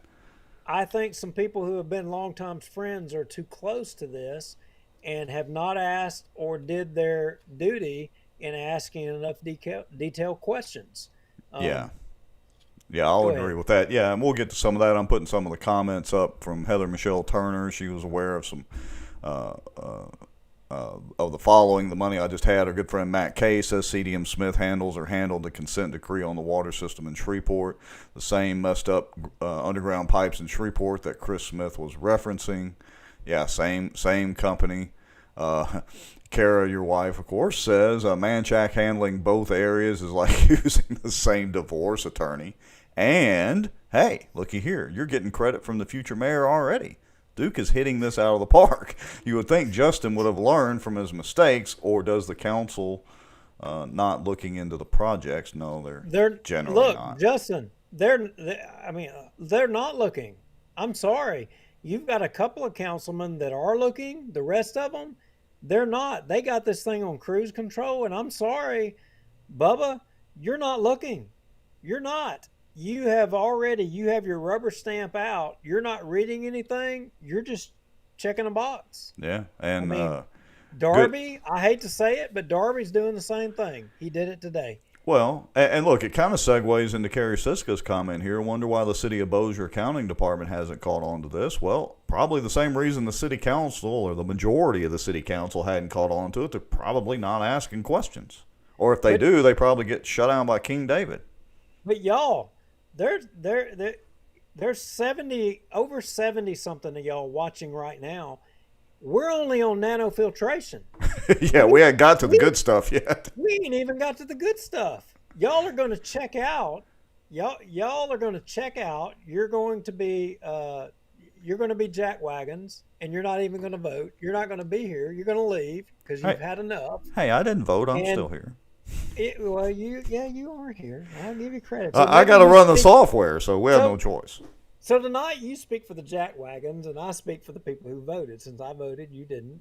I mean, you're jackwagons tonight. Yeah. See, that just proves I'm never running for public office because I admitted I didn't vote. All right. So let's see where they ended up with this nano filtration. Let me jump to this. Let me switch our screens over here, and with all that said, let's see just where they ended up with all this. All right. Here we go. Mr. President, if I could, I mean, is there any way we can make a motion and table this for 2 weeks? You can make a motion to continue it for 2 weeks. To continue it for 2 weeks? Yes, sir. Ben, what would that do to y'all? I mean, are you waiting on the filters, or? We just won't. I mean, we're waiting to get this approved. They're not spending any of their money on it. We start spending any money towards extending it, so. All right, here we go. And so they voted to continue it for 2 weeks. Voting against continuing it was Jeff Free and Bubba Don. So for all of y'all watching, obviously you care about Bossier City politics. Because if you didn't care about Bossier City politics, you wouldn't be paying attention to this point. But the fact of the matter is there was 3 people that I counted in the audience during this discussion. Only about 3 people. Yeah. I mean, there's 70 something of y'all watching right now. I mean, good grief. Half of y'all, if half of y'all showed up at the next city council meeting on this, do you know what change you could make, what you could affect? I mean, you would carry the day. Yeah. I mean, you would own Bossier City. Yeah, I mean, kudos to David Johnson for being there and getting up to speak. We'll listen to that here in a little bit. But you're absolutely right. It was basically crickets chirping out there again, at arguably one of the best meetings in a long, long time. Yeah, so without further ado, Rex, let's not hold everybody in suspense. Let's get to the main event, because all of y'all are like, y'all are probably mad at us because we're dragging this thing out. We're not dragging it out because it's important. Yeah, it is. The main event, here it is. I mean, I don't know where to start. I don't either, but we're fixing to get into the really good stuff. So I'm going to jump us up to the 3812 mark, and this is where Darby asked about $150,000 increase, which was the agenda item to basically double the fee being paid to Manchac monthly. And so this kind of started the whole ball rolling. David Womack said, not all of us live in the city limits. Well, David Womack, you can move. That's not no excuse. Yeah, no kidding. And Heather Michelle Turner says she's outside of the city limits. Bossier City and Benton pretend I don't count. All right, here we go. So let's get into what I think we both agree is the pretty good stuff. Here we go. To the 3P was about $150,000 previously, and that was what we agreed to. And this ordinance is a little different, so I'm curious about that. But before I go into my thoughts, I want to say that when I look at the history of Mr. Rockenbach and his capacity, Rockenbach he has been in the house, the most credible, professional, hands-on engineer that I don't know how many times privilege of they all said this working tonight. with in the It city. was like they were Yeah. about to fire him at the end of it. I was waiting for that, but oh no. Without any reservation, I say that. I'm done hearing all But this that being sucking said, up. I let's don't talk even about want to the hear people that. money. Well, but hold on. It's Mr. fixing to Mayor, get to the good part. Here we You go. agreed Listen that up. we should extend this contract. To extend it, you included $12,000 per month versus the latter one that was less than that. So why is it increased $8,000 per month? It's going from 20 to 12, from 12.5 to 20, okay. Not only are we getting, we just had one engineer, now we're getting two engineers and the Listen whole close, folks. Manchac services for that. So you're paying for 2 engineers? Yes, sir. Okay. Well, I'm going to pause it for a second. Now, hey, if you think about what Tommy just said, you're getting 2 engineers for less than the price of 2 engineers. So we're saving money. So it's like if my wife goes grocery shopping and she buys something because it was on sale. Well, did we need it? Well, probably not. But she bought it on sale, so she saved us money. Well, I agree, but I'm just wondering who in the beginning came to the city of Bossier and said, hey, you know what? We've got a city engineer that's doing the job for a set amount, one city engineer, but you know what? We can do it for less on a contract basis. And who did that? Manchac, maybe? Yeah. Well, they were trying to squeeze that golden goose some more. And I want to clarify that my wife does a fine job of grocery shopping and saving money. I want to make that clear. So I was just using that as an example. But interesting you asked that question, Duke, because there's kind of a little, not that direct question, but kind of some discussion around that topic, kind of dances around it. Let's continue listening here. Okay. And see, back when we had Hudson working, we put that 12.5 for what he was making a year. Okay. Okay, and we was saving money then, and now we're gonna have 2 engineers, and we're still saving even more money. Okay. So the justification Here we go. for the increase is a second engineer. Yes, sir. Plus Manchac services. Yes, sir. Okay. Again, was going that grocery number shopping and buying negotiated something because it's just on sale. with Manchac? How We did you yes, come sir, up with that? we had meetings with Manchac. Yes, sir, we did. Okay, you heard that, right? So he said, how did you come up with the 20,000 number? And Tommy says, well, we had meetings with Manchac. All right, and here in just a second, this is going to get to be like a wrestling match because Tommy is about to tag in the city attorney. So how did the number 20,000 per month originate? How did Really, we negotiated that down, so we got it down to 20, yes, sir. He negotiated it. Down to 20. Good on Manchac for starting high, because they negotiated it. Tommy negotiated, or well, maybe Jacobs did, down to 20. That's an important thing there. So what was it before? Charles, well, I can't remember the Tag. before. Well, we talked about, and just Before I hit play again, remember this quote, folks. Dazzle them with brilliance or baffle them with bullshit. Here we go. discussions with Manchac. They were going to build certain rates for certain services and certain personnel. The problem that the mayor had, and it left it somewhat open-ended, which makes it hard to know what to budget for engineering services come budget time. Now, you also heard what he said there. Now- The mayor left it open-ended. Now, Are wait y'all a minute. catching all these quotes, folks? How is that? I mean, so we had a salaried employee, and if you have a salaried employee, you should be able to know what is to be budgeted or what is not to be budgeted, right? Or Should make are it they pretty not- easy. or are they not salaried? Well, there's a wondering- little gray area there. I'm just wondering here. I mean, because he just said there's gray area, right?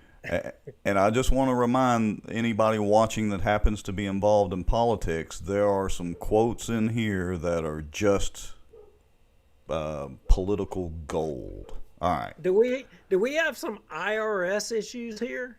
No. I'm wondering, is this something that maybe do we not, Fair Labor Standards Act, do we not know whether or not we are hourly or whether we are salaried employees here? I'm wondering if we aren't aware of what position we have going here. Anyway, go ahead, Rex. Yeah, here we go. So we discussed that between the administration and Manchac, and we came to the number that for Ben services and Clinton services, plus all the Manchac support services that back that up, we felt that $20,000 a month or $240,000 a year as a contract rate was fair to the city. Okay. For 3 years, so it equals $720,000 for those 3 years that we will be under Mr. Rockenbach's leadership. And right on cue, guess who steps up to the podium? It's like a WWE match, completely scripted. Engineering department. So would the scope of your work be any different? So let me answer some of these questions, Councilman Darby. Now, that's important there, folks. Darby is actually on point with that question because he's saying, wait a minute, okay, so we're getting 2 for 1, but are y'all actually going to do anything different, or we're just paying for somebody to help you try to be more efficient? What actually bang is the city going to get for their buck?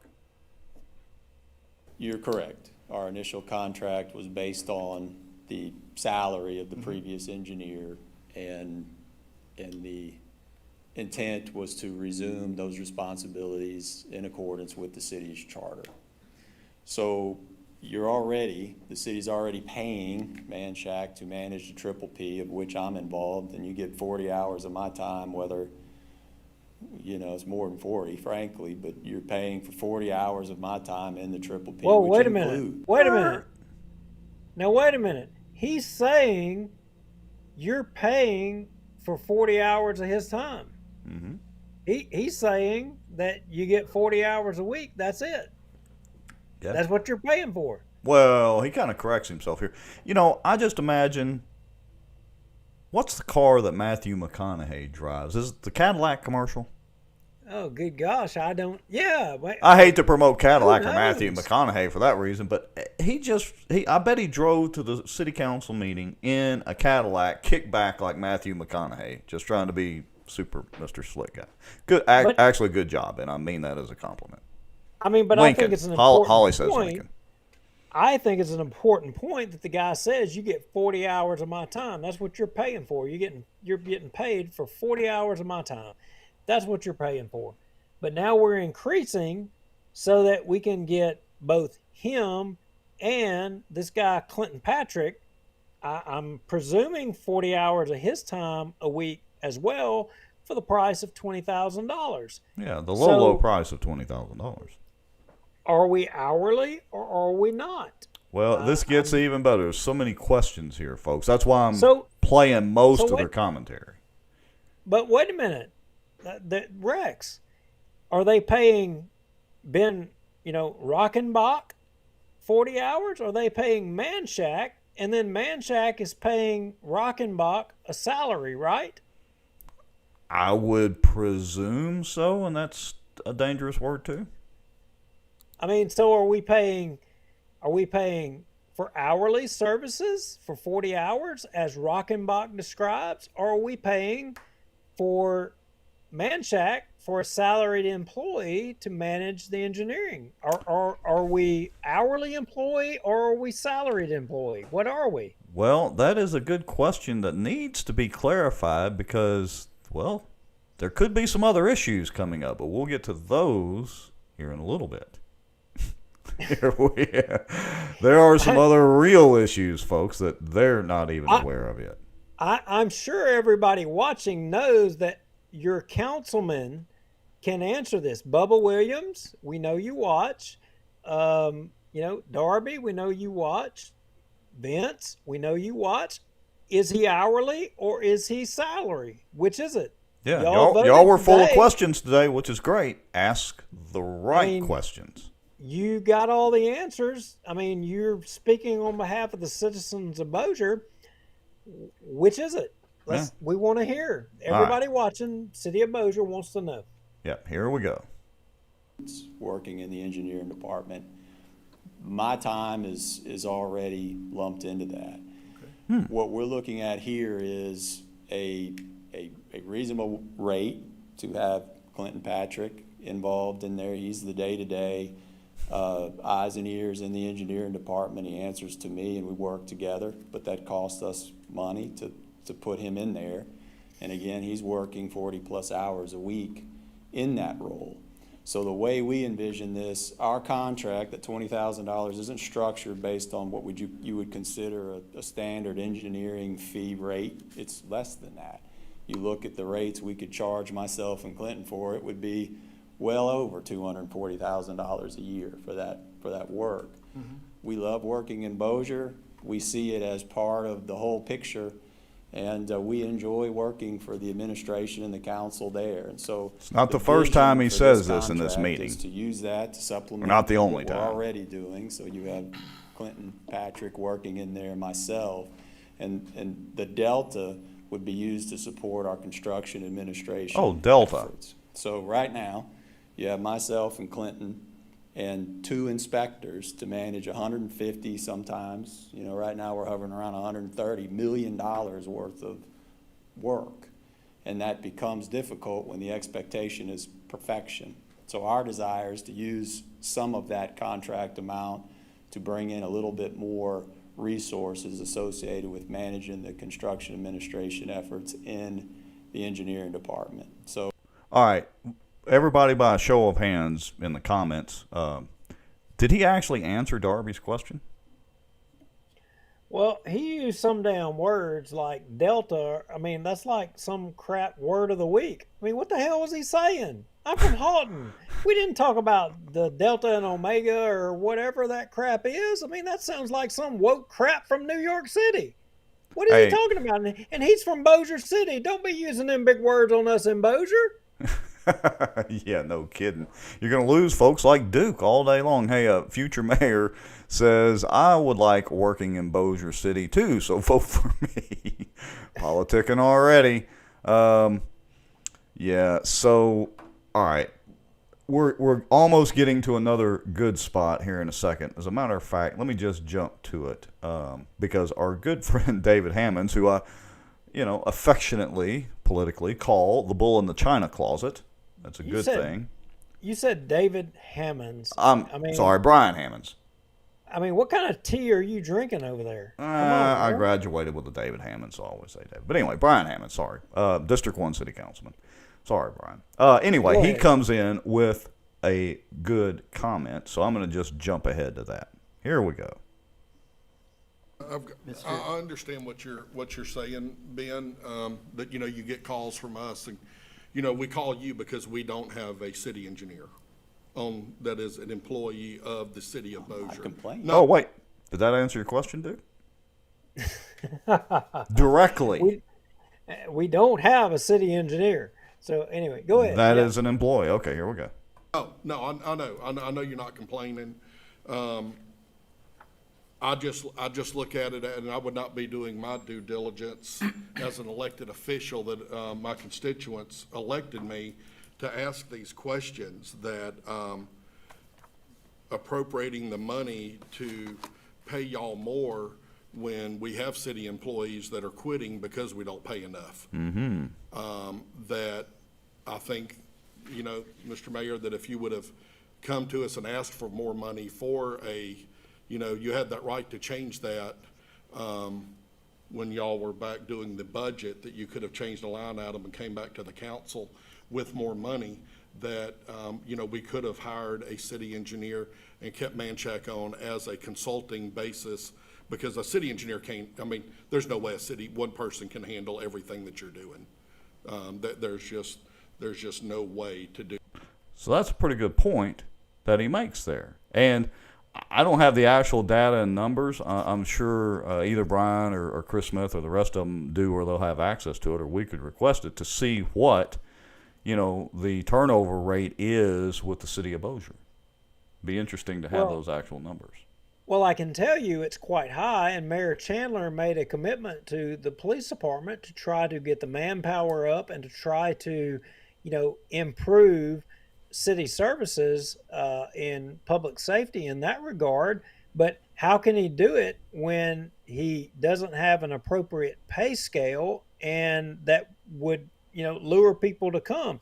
And as we'll show here in the video, I think it's Chris Smith, and you may correct me if I'm wrong, I think he points out the fact that this ordinance is a 60% pay increase. And how can you justify a 60% pay increase for these freaking guys when for everybody else in city government, when you're losing people left and right? I don't give a crap if you're picking up trash, if you're chasing dogs, if you're running on the ambulance, if you're on a fire truck, if you're on patrol, if you're on the desk at the police department, if you're freaking in dispatch at the police department, how you all cannot be pissed off that these guys are going to get a 60% pay increase when we had one city engineer that was doing this job before.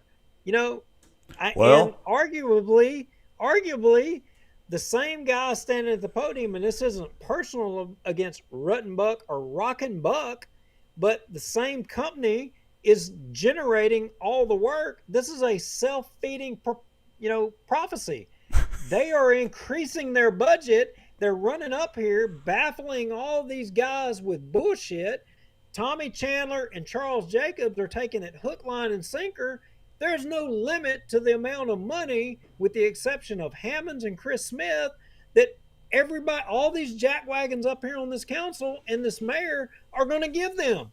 And for all of the rest of you lowlifes, policemen, firemen, city workers, y'all take a back seat to Manchac, all of you. And if you all sit back and this mayor and all of these councilmen, except for Chris Smith and Brian Hammons, I'm sorry, you own it, because they're freaking giving it to these guys right here. They're milking the freaking city, in my opinion. I'm sorry. Oh, no. You get a bunch of applause for that.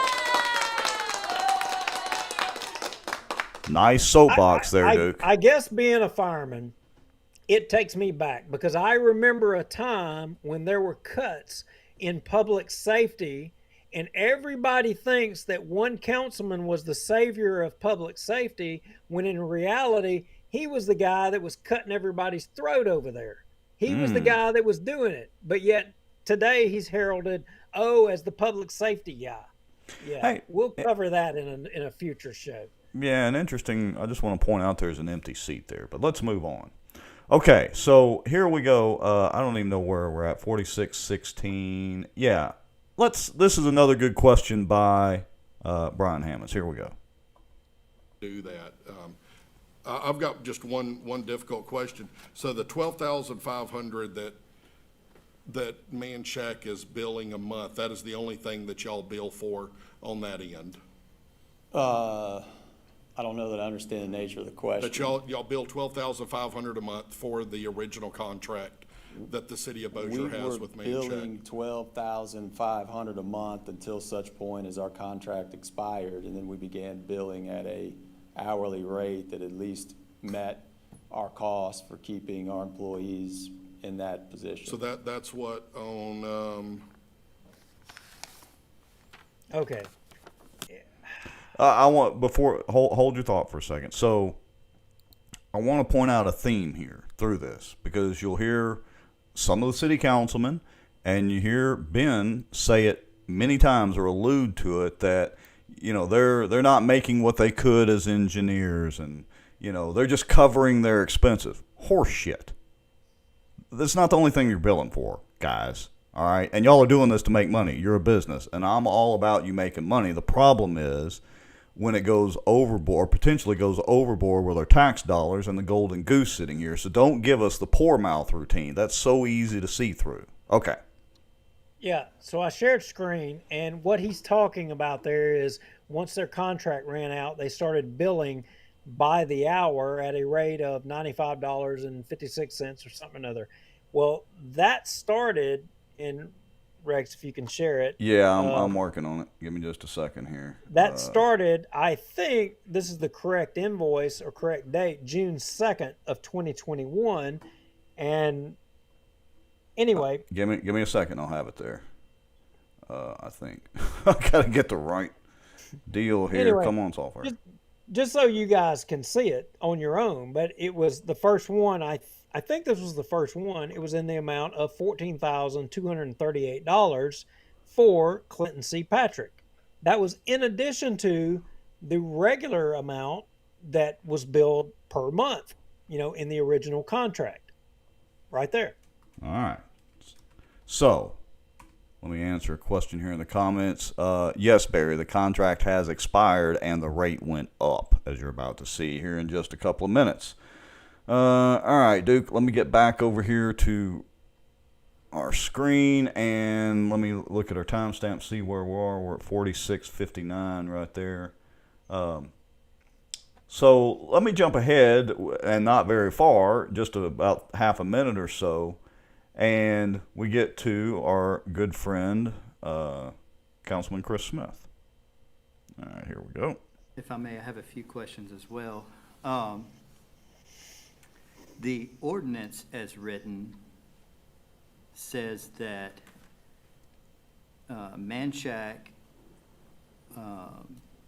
through its designated representative Benjamin Rauschenbach, will serve as the interim head of the city's engineering department. And so it doesn't mention Clinton in the ordinance. And so that's one where my problem is we're going to be appointing Manchac and Ben, and we're going to subsidize Manchac's business to allow another employee to help. Ooh, we use the And I'm word not subsidize. saying he's not worth the money. I'm just saying that if the city, back when Mr. Hudson worked here and every city engineer previously, we haven't had a need for two department heads in that department. Maybe the city's grown and we do now, and we need to, if we ever get around to a charter commission, that can be something we can add into the city's charter. Oh, did y'all hear that term? Have we heard of charter commission? Where have we heard that before? Oh, that's right. Mayor Chandler was talked about. We were going to have a charter commission, but yet he ain't nowhere to be found. He's not even uttered the words since and he's like, office. he's sitting like 2 feet from him, and I don't think he ever repeated the words. Maybe. Well, I don't know. Yeah, Very, very interesting. that goes along the lines with term limits. He even talked about term limits. Oh, yeah, but he's fine with nearly doubling the monthly fee to Manchac. He's just fine with that, but not doing what, like he actually campaigned on. All right, here we go. Charter for 2 department heads, but currently our charter says 1 engineer, and it's $20,000 a month, $240,000 a year. My question to you, Mr. Mayor.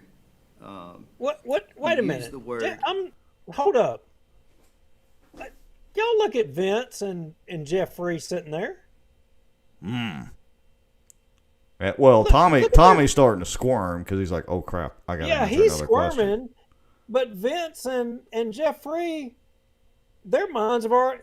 They're like, "Could you hurry up?" Yeah. I mean, I know what I'm doing. I've already decided. It don't make a hell what debate is happening here. This decision's already made. You're wasting my time. Yeah. Look, again, we don't make any bones about it. So far, for the most part, Chris Smith has done what he campaigned and ran on. So has Brian.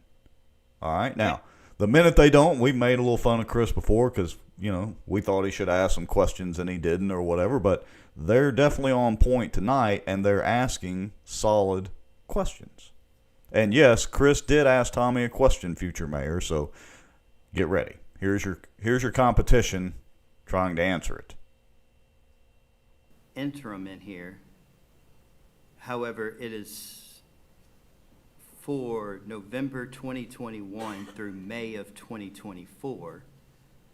And I see no language in here that allows the city, should it decide to hire its own engineer or should it decide to move in another direction, to get out of this contract until May of 2024.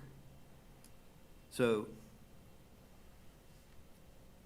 for the next 3 years, there's no way that we're bound to this. We can't change our minds. There's no way. So there's no way out. So if we choose to go back to paying a city engineer $151,000 or $50,000, whatever it is, salary and benefits, we couldn't do that because we're bound to this. And I'm curious about the word interim. I think it would only be fair to Manchac if this is the horse that you're going to ride on, that you commit to them through the end of your term. And I mean, it's not fair to them to... The horse you're going to ride on. Find an engineering company or an engineer in May of 2024, entering your last year of your term, to commit with politics at play. So, in my opinion, there needs to be a way out for the city if you change your mind, or you just need to commit to Manchac through June of 2025. May I speak now? During my campaign, I did. Let's just stop right there for a minute and take a breath. I don't know what to say. What about y'all watching? Did y'all listen to that? Did you just hear that? I mean, Chris is asking legitimate questions, making legitimate points, and he's asking and addressing the right person. It's the mayor. This is the mayor's proposal. His name's on the agenda item. So, here we go. Push to get my own city engineer. Me and my people in my office have gone through 6 people since last May. We thought we had each one hired. Each one, for some reason or other, backed out. It was really 7, to tell you the truth. We have over $105 million worth of contracts out there right now. Bossier City is growing so much right now that we do need another engineer. All right, for the price that we're. Do you have some data to back that up? Do you have some data to back that up? And Duke, remember you're on mute. I mean, first place, etiquette and decorum, he kind of interrupted the mayor, but, or interrupted Tommy. But, I mean, it's a legit question. Do you have some data to back that up? Well, I tell you, he may not have no data to back it up, But what has Tommy Chandler done to find an engineer? I would point out that maybe you should go to the link that I have in the notes that points out what exactly he's tried to do. How hard have they sought to find an engineer? Well, give me just maybe 20 seconds or so, and let me scroll down to that link here. Oh, there's the jobs deal. Let me get this over on a screen real quick. Hold on. How hard do all of y'all think that he's tried to find an engineer? I'm wondering. You just heard him say he's been trying. They've been working. He's been working their butts off to try to find an engineer. Yeah. So give me a second here. Let me let me get the screen pulled up. I'm having to do double duty here. I'm moving screens around tonight for some reason. But anyway, I'll have it here in about. I'm just going to tell y'all. 10 seconds. Shock and awe is incoming. I hope you're prepared. Okay, so well, hey, this looks legit. Look, there's a city engineer posting and list right there on the City of Bossier's website. Now, what could be wrong with that, Duke? I can't see, Rex. I mean, my eyes are not that good. I'm older. What is the date on that posting for the city engineer's job? I'm not really sure. Let me get us back over there to that. Hold on a second. Let me see if I can make that just a little bit larger. Well, and apparently I can't tonight. This date right here. Oh, and look, it says it was posted. That's good. They posted it May the 2nd of 2022. Oh, wait a minute. Oh, wait. What? Did you May the 2nd. Wait a minute. What's the day? Does anybody know what the posting for that job is? What day is today? May. Wait a minute. Man, something's got to be wrong with that, Duke. That's almost like they were like, oh, crap, we have a meeting tomorrow and we're going to discuss this. We better post this to make it look like we've been looking for a city engineer. Oh, so they've been trying since whatever date he said, and it was actually, they've been trying since yesterday. Yeah, I know that may be hard to see, folks, and honestly, I can't really make it much larger, but category is engineering, status is open, salary is $78,000 to $95,000, posted May 2nd, 2022, closing, it's open till fulfilled. So the mayor of the city of Bossier has been trying to find an engineer since yesterday, and he's proposing today to raise the current engineering firm who, is privatized and subbing it out for $20,000 a month, which comes up to $240,000 a year. But yet he's advertising, and he's been trying since yesterday, telling people a rate of 78 or 75, I can't read it clearly, to 90-something thousand. Well, isn't he about $142,000 at best off? Well, I guess so. I mean, I'm not sure where they're getting their salary range numbers, or, well, maybe if they had a charter commission, well, maybe they could just increase that. Wonder how difficult that would be. Well, I don't even know where to go with this. He's trying really hard, it seems. I mean, man. I know. He probably had to cancel a couple of photo ops just to get with the web people and get this posted real quick. I mean, good grief. Tommy, you better slow down, brother. You're going to break a fingernail or something trying to do all of this. Yeah. All right. So give me a second here. You're trying too hard. Yeah. Let me see here. Let's get that screen. Let's do that screen. Okay. Here we go. That one engineer could not handle this? Do you want to do it yourself, sir? Ooh, Tommy got a little feisty. Whoa. Wait, did y'all hear that? Hold on, let me back that up just a little bit. Let's see, we're at the 5140 mark. We need to back up just a touch. Okay, here we go. Listen up. $5 million worth of contracts out there right now. Bossier City is growing so much right now that we do need another engineer. All right. For the price that we're paying. Do you have some data to back that up? That one What? engineer could not handle this? Data? Do you want to back it up? Sir? And do you want to do it yourself? Do you want to be an engineer? I would have said, no, that's not what I asked, Tommy. I asked for the data. Don't deflect. Oh, I got to put this. Here we go. Let's see. Probably worked as hard at finding an engineer. Holly Cole. Look there, Shane. You got somebody taking up for you. Holly Cole says, Tommy probably worked as hard at finding an engineer as he did getting Shane in that CAO spot. Yeah.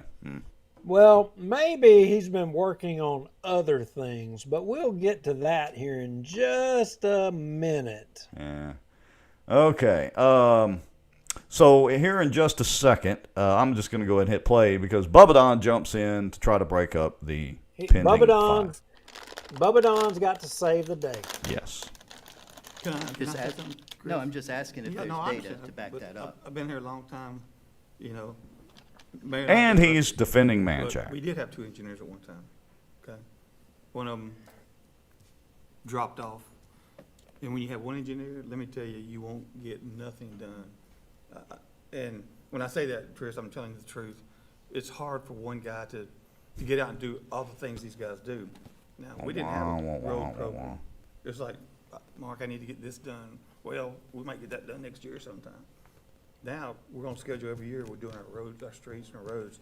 And, like I said, like, when I spoke up, yeah, I called Ben and Clinton regularly. I mean, this is like a Already. Ben love fest all But day. You won't find two better, more, people that's dedicated to their job and dedicated to this city. Ben's from Bossier.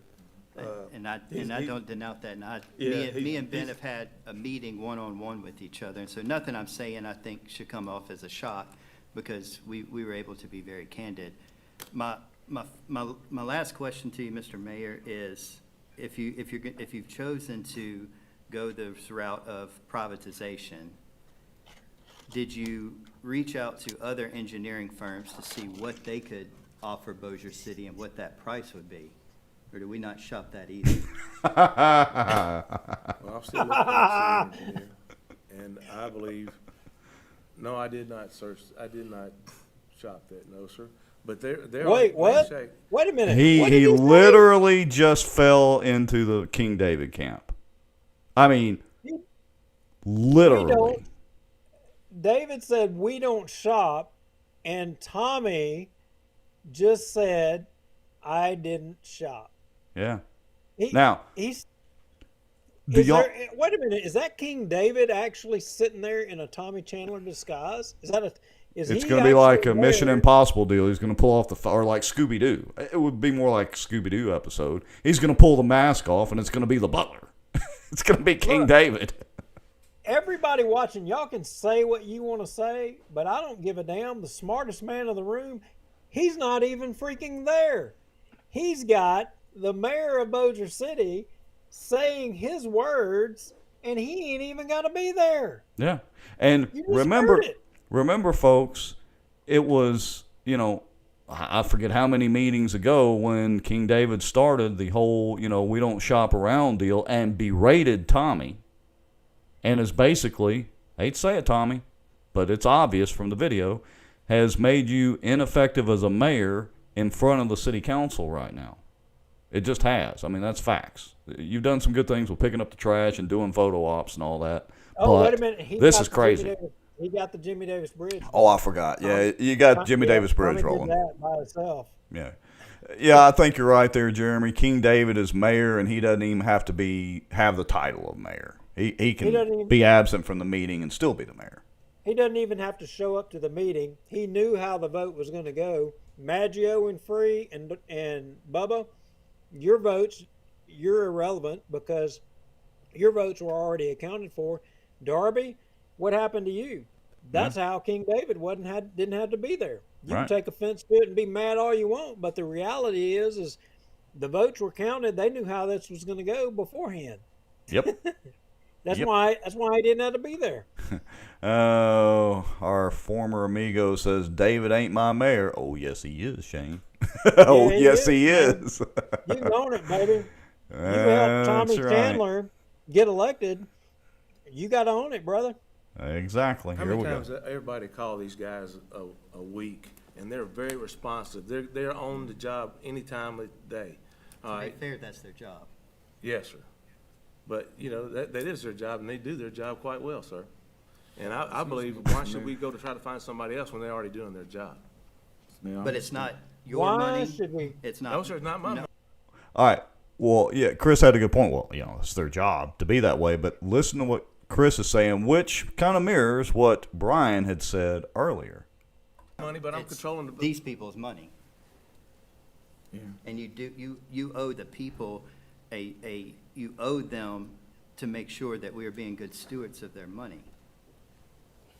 So you're saying, man, okay, no, I better stop talking. Okay, Chris. Whoop, did y'all hear that? What did he say? Tommy said, I better stop talking. Well, So- why are you going to stop talking, Tommy? Yeah, exactly. Wait a minute, Mayor Tommy. Why are you going to stop talking? Yeah. Don't hold back. Play it again. Yep. All right, let me jump. I'm going to jump back a few seconds so y'all listen up. They're on the job any time of day. All To be right, fair, that's their job. yes, sir. But, that is their job, and they do their job quite well, sir. And I believe, why should we go to try to find somebody else when they're already doing their job? But it's not your money, it's not. No, sir, it's not my no, money, but I'm it's controlling the. these people's money. Yeah. And you owe the people you owe them to make sure that we are being good stewards of their money. So you're saying, man, okay, no, I better stop talking. Okay, Chris. And we are too, because I mean, Political so many commentary water lines gold. run, sewer lines run. We got things happening. And We here have- comes Bubba Don Council trying to Manager, diffuse before it you again. speak, you mentioned the charter, Chris, and the charter does allow for the city engineer to have an assistant city engineer. It's not a dual department head. Clinton is serving under me as the interim assistant city engineer. And that was something that I thought, for the benefit of the city, of which I care about deeply, Right. that it only made sense to have somebody in there because I'm already very involved in other. They work really hard. They care about the city deeply. They're doing their job. They're available all the time. They're doing everything to divert around the dollars of this. And again, it seems that most of the councilmen have come to the conclusion that Manchac's doing a fine, upstanding job, and they're worth more than what they're getting paid and all that. But in the end, these guys are deflecting, again, dazzling with brilliance or baffling with BS, to get around the money and how this decision was made. Do I need to share that screen, Duke? Well, I'm moving ahead a little bit. Let's keep playing because I don't think Okay. you've got that far in the video yet. Okay, so let me kind of catch myself up here. So we're at the 54 mark. Yeah, and this is where he gets into nobody's more passionate about him, so I'll let this roll. Infrastructure needs of the city, and it's worked well, and it is by charter. The way that is written in this ordinance is that, as set forth in Chapter 9 Engineering Department of the City Charter. So that's why it's set that way. I can't argue to, why not go out to the private market and, solicit other quotes coming in. But, we try hard to inject an immense amount of value in what we do. It's very important to us.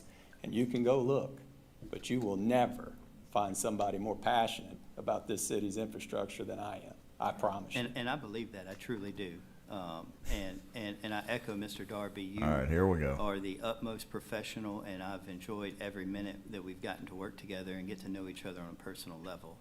This is just me doing my job as well. And so I do feel like that we ought to take this, if we're going to go the route of a private company, and see what Bossier companies can offer us.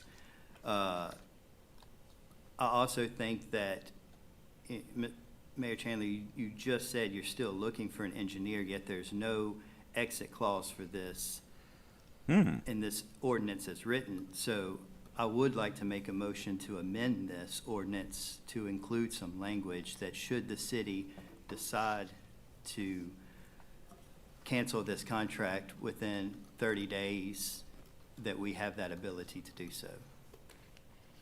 Ben, what other departments do you manage? I know it's All right, now standards. there's another good They comment work for coming you. up here in a second. This is where Chris mentions the 66% It's not increase. just So on Clinton, it's the whole shebang. here we go. Y'all get ready. About Deal 5 with GIS seconds. a lot, along with Carlotta.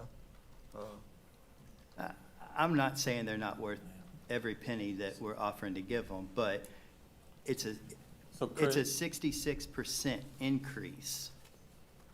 And we're not giving a 66% increase to any other city employee.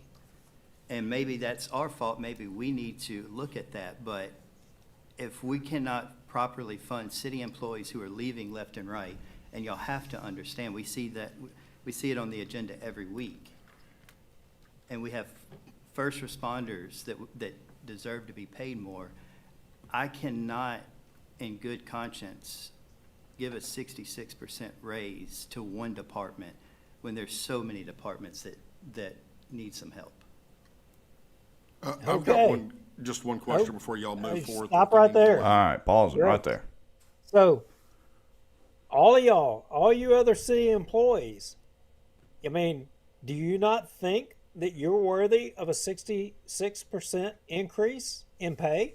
Obviously, the engineering department has created an environment to where they believe they're worthy of a 66% increase. And apparently a majority of the council, meaning Bubba Williams, our good friend Vince Maggio, who is pro-employee of the city, and Jeff Free and Mr. Darby are all in favor of, public employees.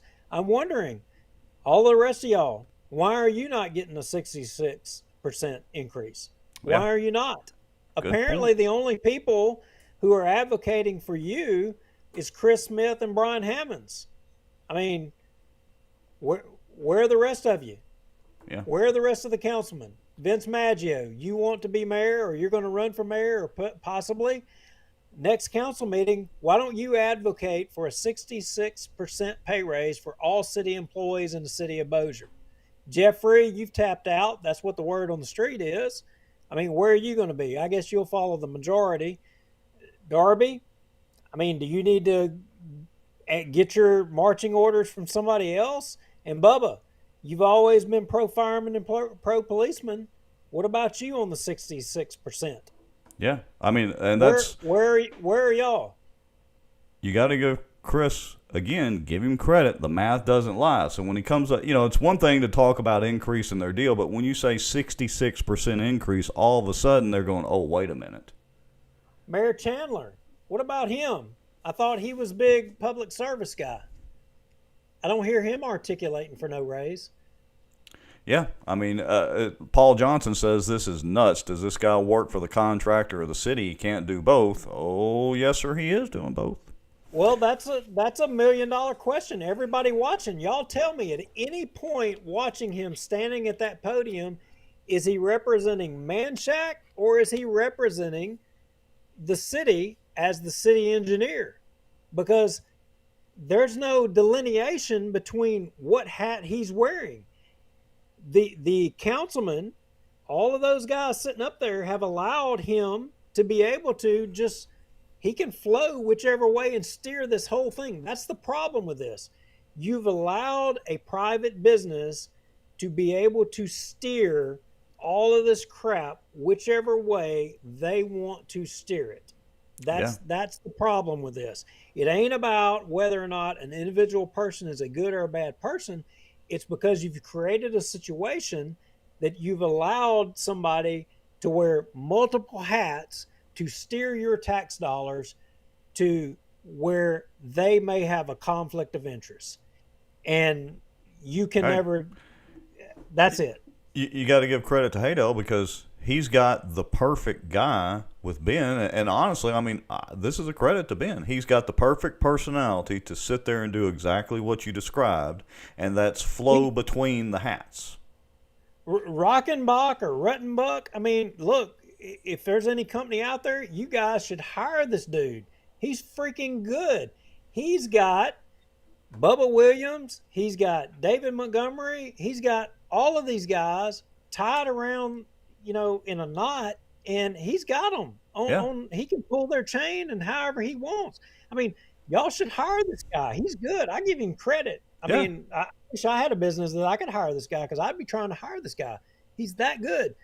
But from the position of a taxpayer, you guys ought to see what is happening here and what your elected officials, one, your mayor, he's just untapped out. He's doing whatever he's told to do. He's just, he might as well not even be there. He might as well just say, look, y'all ask David. Whatever David wants, that's what I'll do.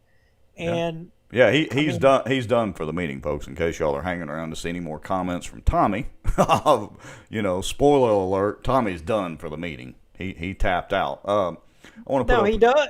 He does tag the city attorney, and you hadn't even got to the city attorney yet. I gotta get to that. Okay, yeah. So Shane Cheatham says, proud of Chris Smith and Brian Hammons for doing their job. Very disappointed in the mayor and the administration. This is not what the people wanted or expected from the new mayor. You know what, Shane? Maybe it's a good thing that you were not appointed CAO. All right. So let's jump to the 5722 mark. Well, actually, we're right there. So let me just hit play. Here we go. Which, it says right here, whereas the compensation for those services shall be $20,000 monthly beginning November 2021 through May 2024. So we're going to have to go back to November 2021 and pay the difference? No. Well, I mean, to me, this whole thing needs to be rewritten. Bingo. There's one of the lines of the night. There's just a lot of language in here that. Maybe, Brian, not to interrupt you. Charles, is there a reason for that? The great city attorney. For liability purposes is that we had to make it retroactive. All right. Remember again, dazzle with brilliance or baffle with BS. That's another phrase to remember coming up. So he said for liability purposes, we had to make it retroactive. Right. So are you telling me that the mayor and his city attorney and all of them allowed the city to get into a position to where they were liable to a lawsuit? Are you telling me that they allowed the city to subject themselves to potentially being sued? I pretty much reading, you don't even really have to read between the lines. That's pretty much directly what he just said. And it gets better. But wait, there's more. Because we do not have a current contract in place with Manchac, the most recent contract, the 12-5 contract, expired on October 31st of 2021. And without a contractual relationship with Manchac, then we're not named as an additional insured on their insurance policy. So if something were to go wrong, if there was some sort of design flaw with a project that Manchac had been involved in, then of course we don't have the benefit of Manchac's insurance. Now, I don't think that's going to happen, but it's my job to protect the city. We discussed that with Mr. Rauschenbach and Mr. Haydell, the head of Manchac, and they graciously agreed that they're not going to come back and bill retroactively, and I, for one, trust them. He trusts them. Y'all heard that phrase, folks. He, for one, trusts them because they've graciously agreed that they're never going to come back for that. And, oh, by the way, I'm no insurance guy, or I'm certainly no attorney. I just pretend like I'm kind of one on Facebook every once in a while. But doesn't that sound like an insurance scam to y'all? Can you go back? They're trying to backdate their insurance? What? Can you go back and play his words one more time? Why, yes, Duke, I can. Through the magic of technology here. Let me jump back right Everybody listen there. Close to this, because I think this is going to contradict with some words that he says a little bit later. Here we go. Now, I don't think that's going to happen, but it's my job to protect the city. We discussed that with Mr. Rauschenbach and Mr. Haydell, the head of Manchac, and they graciously agreed that they're not going to come back and bill retroactively, and I, for one, trust them. I, for one, trust them. We need a screenshot and a meme with that. Is that in writing anywhere? I'm wondering. Right. Okay. So, proceeding on, I'm just going to hit play. Let's roll through this because it gets really good what you were referring to when Hammons gets back to his questioning here in just a second. So, and as far as the, I'll speak to one more issue. This termination, this contract is for consulting services. There is still money in the engineering budget that should the mayor find a qualified candidate, and the qualifications of the charter are very onerous. 5 years in a supervisory capacity licensed engineers. Those guys are making 200, $250 a year plus. And to expect one person to manage $150 million worth of projects is, it's not realistic. So the reason for the retroactivity is to protect the city. So there's no gap in the contract. And then should the mayor find a qualified candidate, as a practical matter, with the Brilliance or amount of projects BS? that the Let us city know in has the going comments. on, it would take the city engineer, if one were to be hired, confirmed by the council, months or years to get up to speed with all the details of these projects. Putting on the brakes. He's basically saying it's impossible to have anybody other than Manchac. Yeah, they're the only ones that can save us. So all of you taxpayers out there, the only option you have is Manchac. That's it. You got no other option. They're the only hope, Obi-Wan. Your mayor has basically got you cornered up in there. A majority of your council has cornered you up that the only option you have is Manchac. And now your city attorney is articulating that the only option you have is Manchac. Yeah. And this gets even better. So remember, in Manchac we trust, quote, great one there, Jeremy Watson in the comments. Remember that from Jacobs. And remember, this guy was a judge. All right, here we go. The same thing that if you were to go out and do RFPs, requests for proposals, to professional engineering firms, again, Manchac is here. They performed this service. About 10 seconds. They've been involved with all these ongoing projects, so it was my opinion that in order to continue that level of service, we need to continue with Manchac. Here we go. Listen up. I guess that was a long-winded answer. Okay, I still have one more question. Get him, Back to what I Brian. was saying, back when you were a judge and somebody came in your courtroom in a lawsuit and brought this in stating that monthly beginning November 2021 through May 2024, and they weren't getting that money, and it's a he said, she said, what would you rule on that you would say, hey, you've got this right here from November 2021 through May 2024, you owe them $20,000 a month? I would probably rule in Manchac's favor if they were to do that. But again, That's what I'm saying. There has to be a level of trust somewhere. Well, there is no trust. Whoa, hold up. I'm trying to go for the pause button. You gotta play that again. So everybody watching, did y'all hear that? Here we Did go. you hear that? All right. Listen again. Listen close. Round 2. Ding, ding. Back to what I was saying, back when you were a judge and somebody came in your courtroom in a lawsuit and brought this in stating that monthly beginning November 2021 through May 2024, and they weren't getting that money, and it's a he said, she said, what would you rule on that you would say, hey, you've got this right here from November 2021 through May 2024, you owe them $20,000 a month? I would probably rule in Manchac's favor if they were to do that. But again, That's what I'm saying. There has to be a level of trust. There is Trust. no trust when Trust. you're coming and dealing with the taxpayers of Bossier City's money. But Judge, trust me, I didn't really mean to break that contract. Just trust me, we didn't. So your city attorney is articulating that it's not, you have to have a level of trust. You don't put about what's in writing. You have to do it about just the buddy system. Yeah.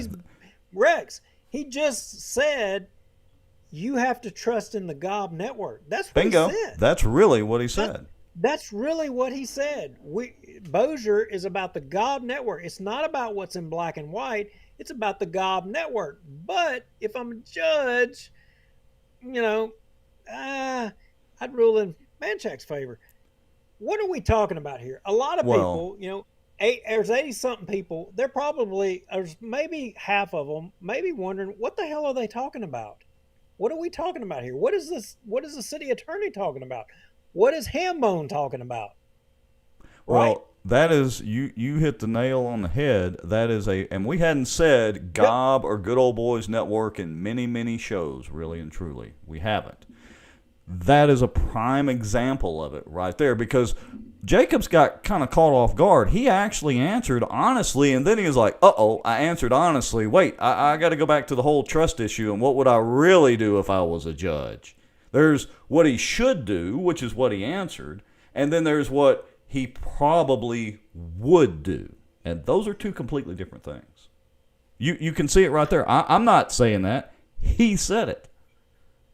Yeah, without a doubt, he said it right there in black and white. So, and that's your city attorney, folks. All right.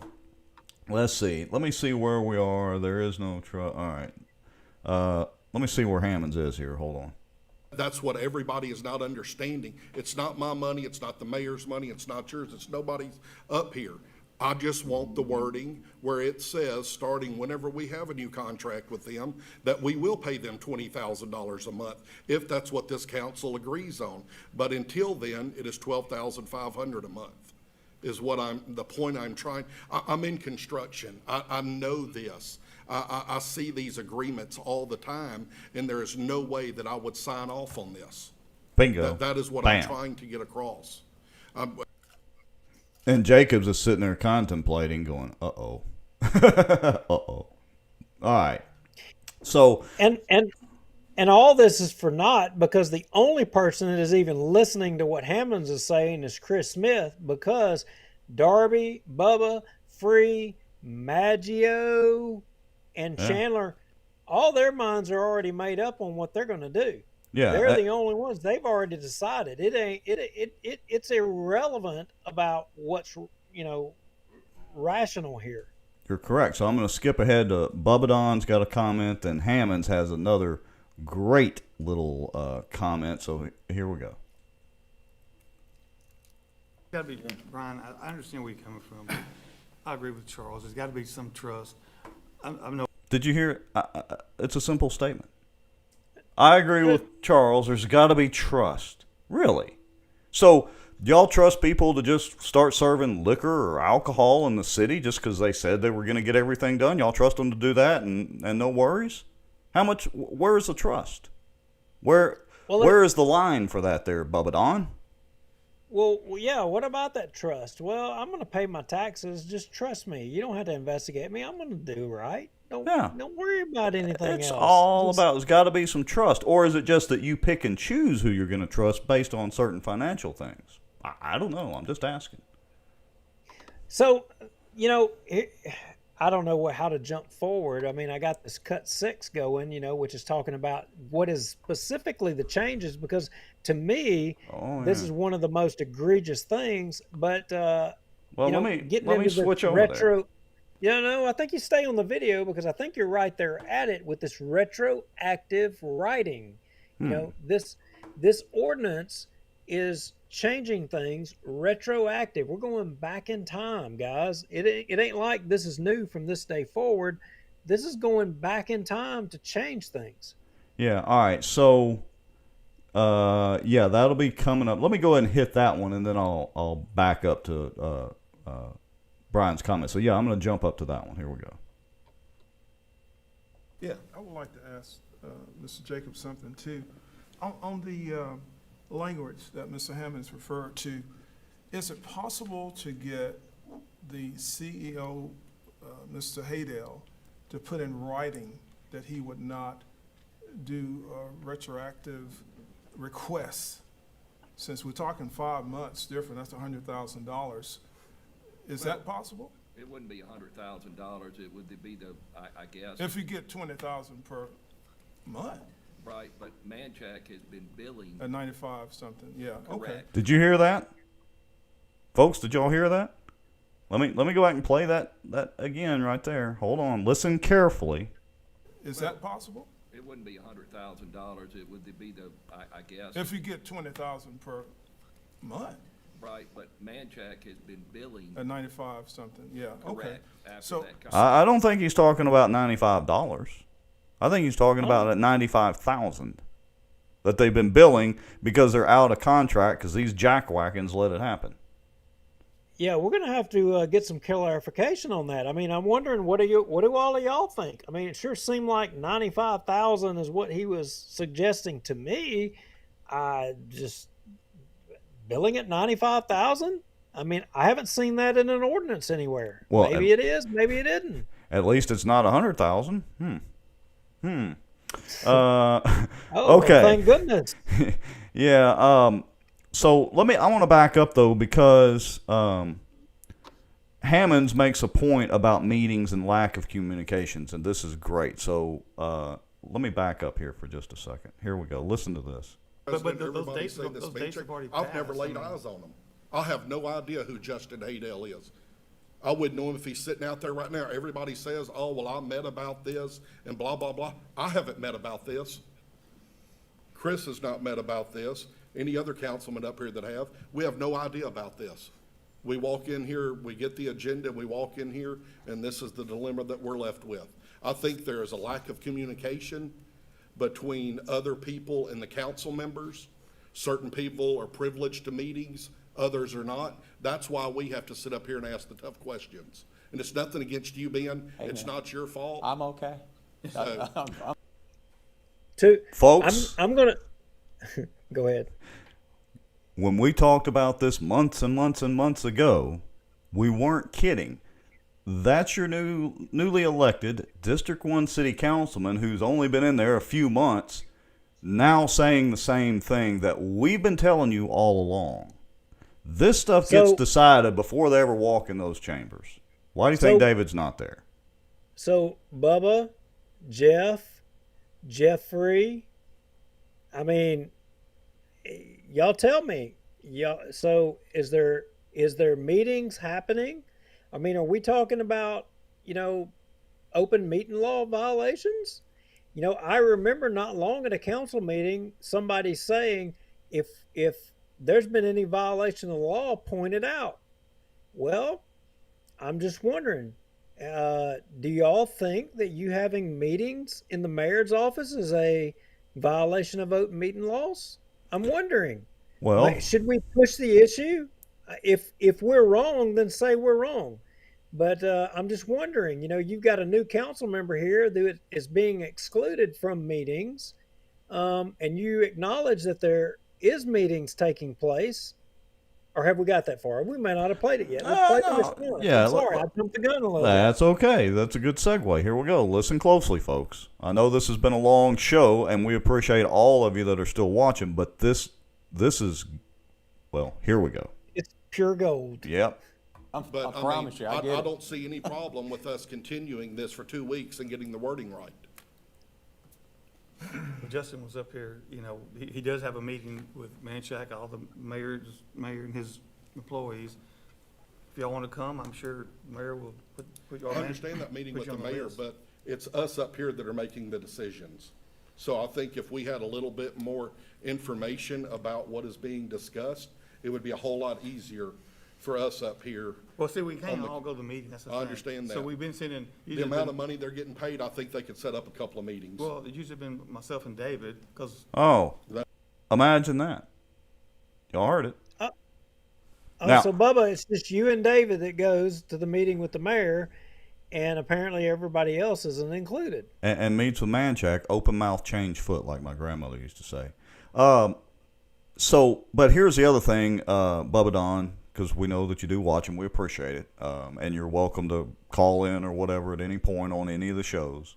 But here's a suggestion for you. Actually go read the open meetings laws. Read them. Y'all can actually attend those meetings. You can't take any official action and no straw polling. No walking quorums. All right? But that doesn't mean you can't attend meetings, and certainly not chance meetings, but, go read the law and just go by that. All right. Let me see where we were. I don't know what point, but we got to get to what exactly they did and what they voted on today, and the difference between what we had and the modifications that they made to the contract for Manchac, and in part increasing to the $20,000 per month from the $12,500. I don't know Now, what part that was in. all right, see if you can scroll that a little bit, or what cut is it, and I'll bring it up on my. Yeah, let me bring it up on my screen. So It's hold cut on just. A, 6. all right. Because yeah, I got it. here's what we want you all to see.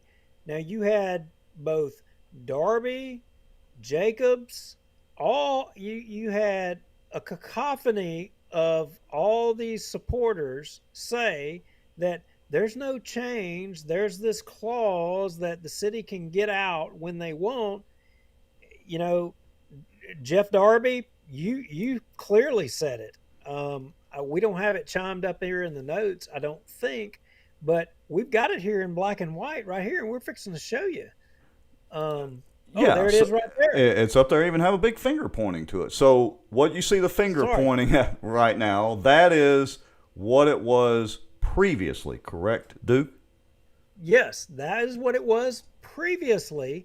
And if you will read, it talks about the duration of the appointment. This is part of the 3PL. This is the contract with Manchac for the engineering services. And you see it says the period, time frame, and then it says, or until that time, the city of Bossier City, through its mayor and city council, appoints a city engineer to replace Manchac. Right. That means that when the mayor and the city council finds their engineer, this thing will end. Yeah, either this or that. Right. So now today, this is what they voted on. So this is down here at the bottom. Again, I got the finger pointing there. Let me actually move that up just a little bit, Duke, so it'll be easy for people to see. So this is the current version that they're about to vote on.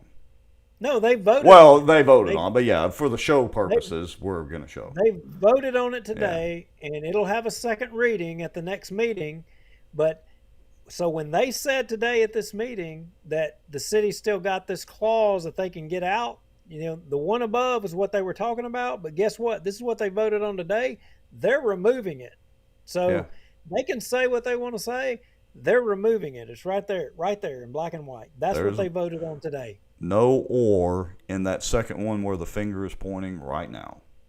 And you heard former judge Charles Jacobs say, what would I rule for? I'd rule for Manchac if he was still a judge. That was his opinion. He gave his opinion today. The inmates are literally running the asylum, and we've got 2 orderlies there that are trying desperately to sort it out. That's pretty much a summary of it. So, all right. I don't know what to tell you. The only thing I can tell you is why would Tommy Chandler turncoat on everybody in Bossier City so fast? Why would he do what he's done? Why would he turn his back on the citizens of Bossier City? Man, that's a good question. So I'm going to. Oh, go ahead. Well, why would he do it now? Does anybody out there know? Yeah. Bueller, anybody?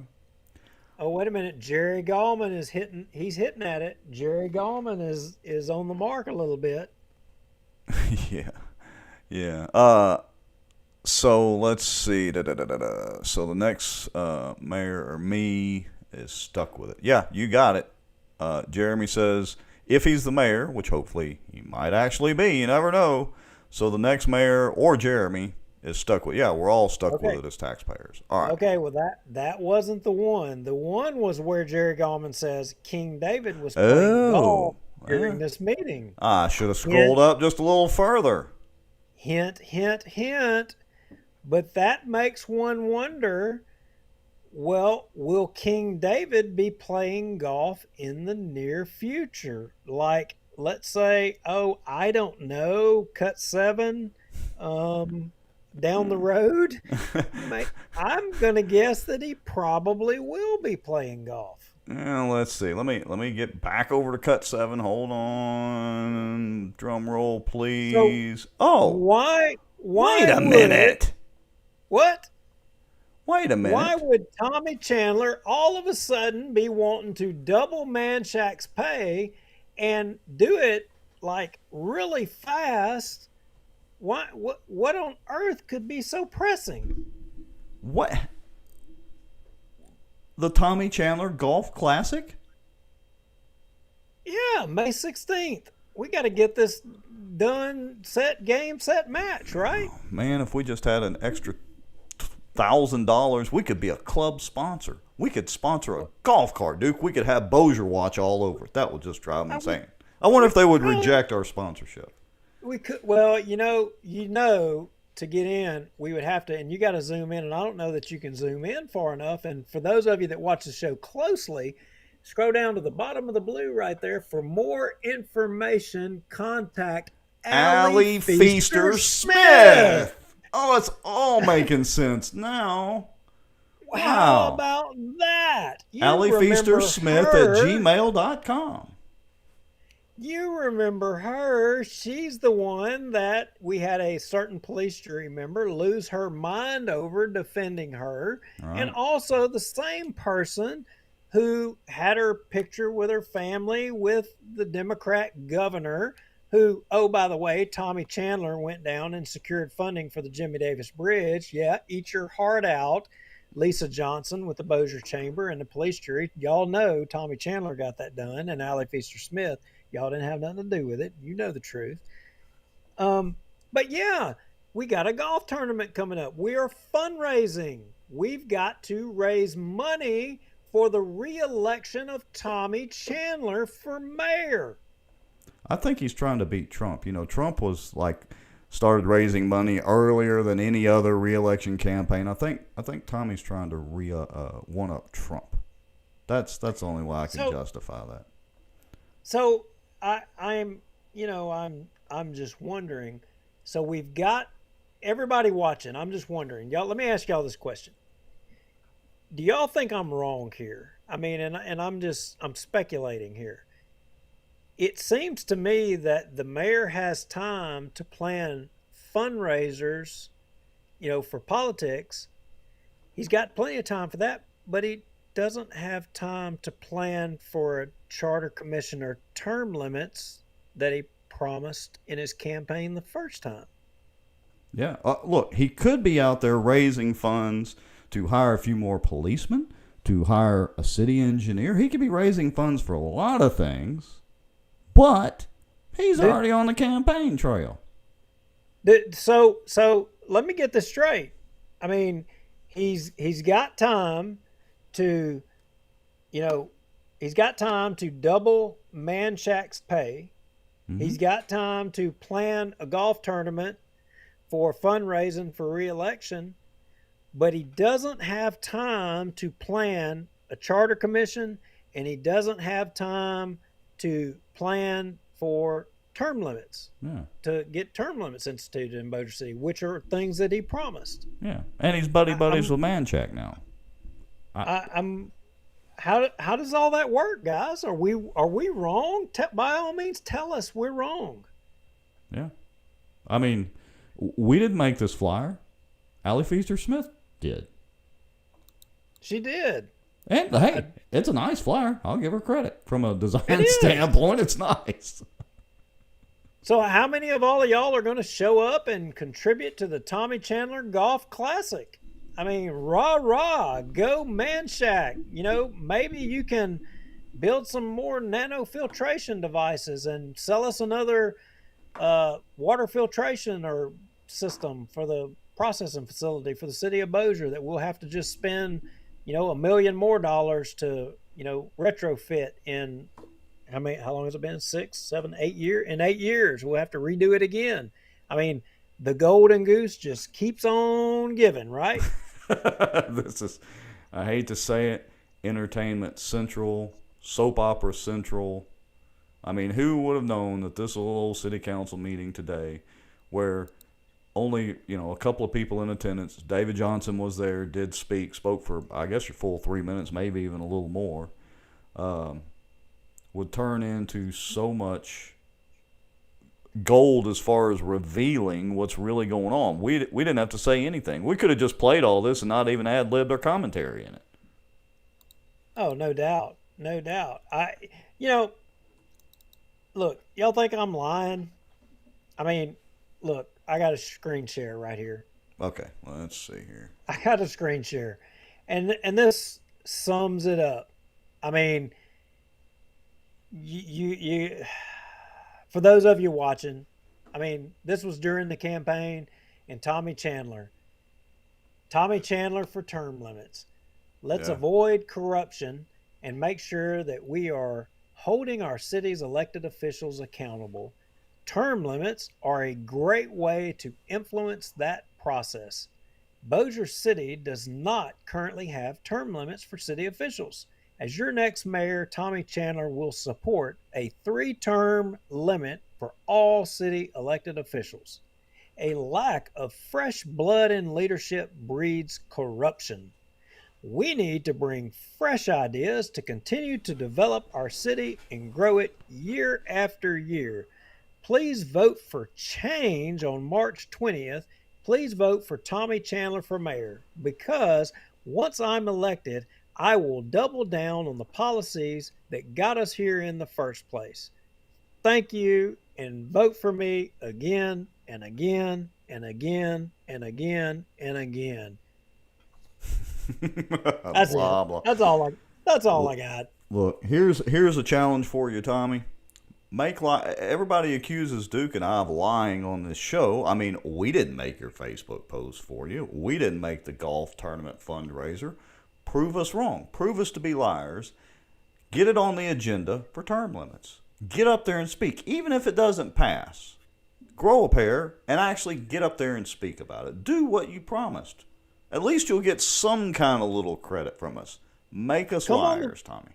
Come on the show, Tommy Chandler. Look, we all know that Richard Ray runs the city, that you're just, I mean, you want to, look, you can't carry George DeMint's jockstrap. We know that's what you want to call yourself, but you can't carry his jockstrap. I'm sorry. He at least had people he could count on to do the business of the city. You freaking ain't that guy. That's not you. No. You're no George DeMint. As bad as you want to be, you're not. I mean, and I love you. You're an old friend. You're probably not no more. I mean, but I get it. But I'm not gonna carry your water for you. I mean, David Montgomery has the bit in your mouth, and you're the mule, and he's driving you. You are the government mule. He's got the bit in your mouth, and he ain't taking it out. I'm sorry. And your boy Richard Ray and the rest of the folks down there they're driving you. Sorry, it's the way it is. There's not much more we can say about it. And look, folks, the rest of the meeting, honestly, we didn't watch all of it. Although, again, I'd encourage you to go to YouTube, go to the Bossier City Council's YouTube channel, click on today's meeting, and then scroll up to somewhere in about a minute and 10 or minute and 15 mark, somewhere right in there. David Johnson gets up to speak for South Bossier. Did a fine job of it, by the way. So we will encourage you to go watch that, but I got to go get me some supper here. Jerry Gallman says, I need Bossier Watch shirts for the tournament. Jerry Gallman, if you put a team together, I will pay for all the shirts with Bossier Watch on them, but y'all all got to wear them. I'll sponsor your team. We need to find us a shirt supplier. We'll provide the graphics, not a problem. So... All right, anything else? We're at actually 2 hours and 42 minutes, almost 2 hours and 43 minutes. This is one of the longest shows we've done in a while. Bossier City, Tommy Chandler, the gift that keeps on giving. You know, it is what it is. I don't know what else to say. It's y'all's city, it's y'all's taxes, it's your government. Hey, look here. Scott Smith is watching. He says, did people really believe he was going to change anything? All right. Hey, got to call a spade where a spade is, Scott. I was wrong about Tommy Chandler. Absolutely wrong. I'll admit I was wrong as well, too. I thought he would do something, too. I did. I was wrong. Had high hopes for him, and you can ask anybody. It's hard for me to admit when I'm wrong, but definitely not correct about Tommy. But it is what it is, so we're stuck with him for at least 3 more years. All right. Anything else we really need to mention tonight, Duke? It's not. We got some other really hot stuff coming up on some other government entities. We've got video. We've got some amazing stuff. I don't know if people will find it as interesting as Bossier City. I mean, Bossier City is just, and the bad thing is I don't think they're the most screwed up. I really don't. No. At least, really look, don't. at least they do publicize their meetings. Well, the ones they don't have in secret, but at least, they've got good audio with their meetings, and I'll give them a little bit of credit. But you're right, there's plenty more still going on in Bossier Parish, so we'll have to pick up on some more of that starting next week. But there's one thing I know for sure, and I will close on this, Rex. All of this bad government that we have, it's the fault of one group of people and one group of people alone. Do you know who that is? Let me think for a second. No. Who? Enlighten us, Duke. Enlighten us all. It is the army of jackwagons in Bossier. And The army of jackwagons. you are the general of the army of jackwagons from this last weekend. I'm just saying that right now. My co-host, you were the general. This is the charge. Look, this is an absolute miracle. It's twice in one show. I'm admitting I was wrong for not turning around and going back to vote, but those fish were just calling me. You were the jackwagon general this last weekend. I'm sorry. It's just, I'm gonna have to get me a little general's cap to wear. All right, Good night, folks. folks. We Thank you. appreciate everybody watching. We're out of here. Y'all have a good evening.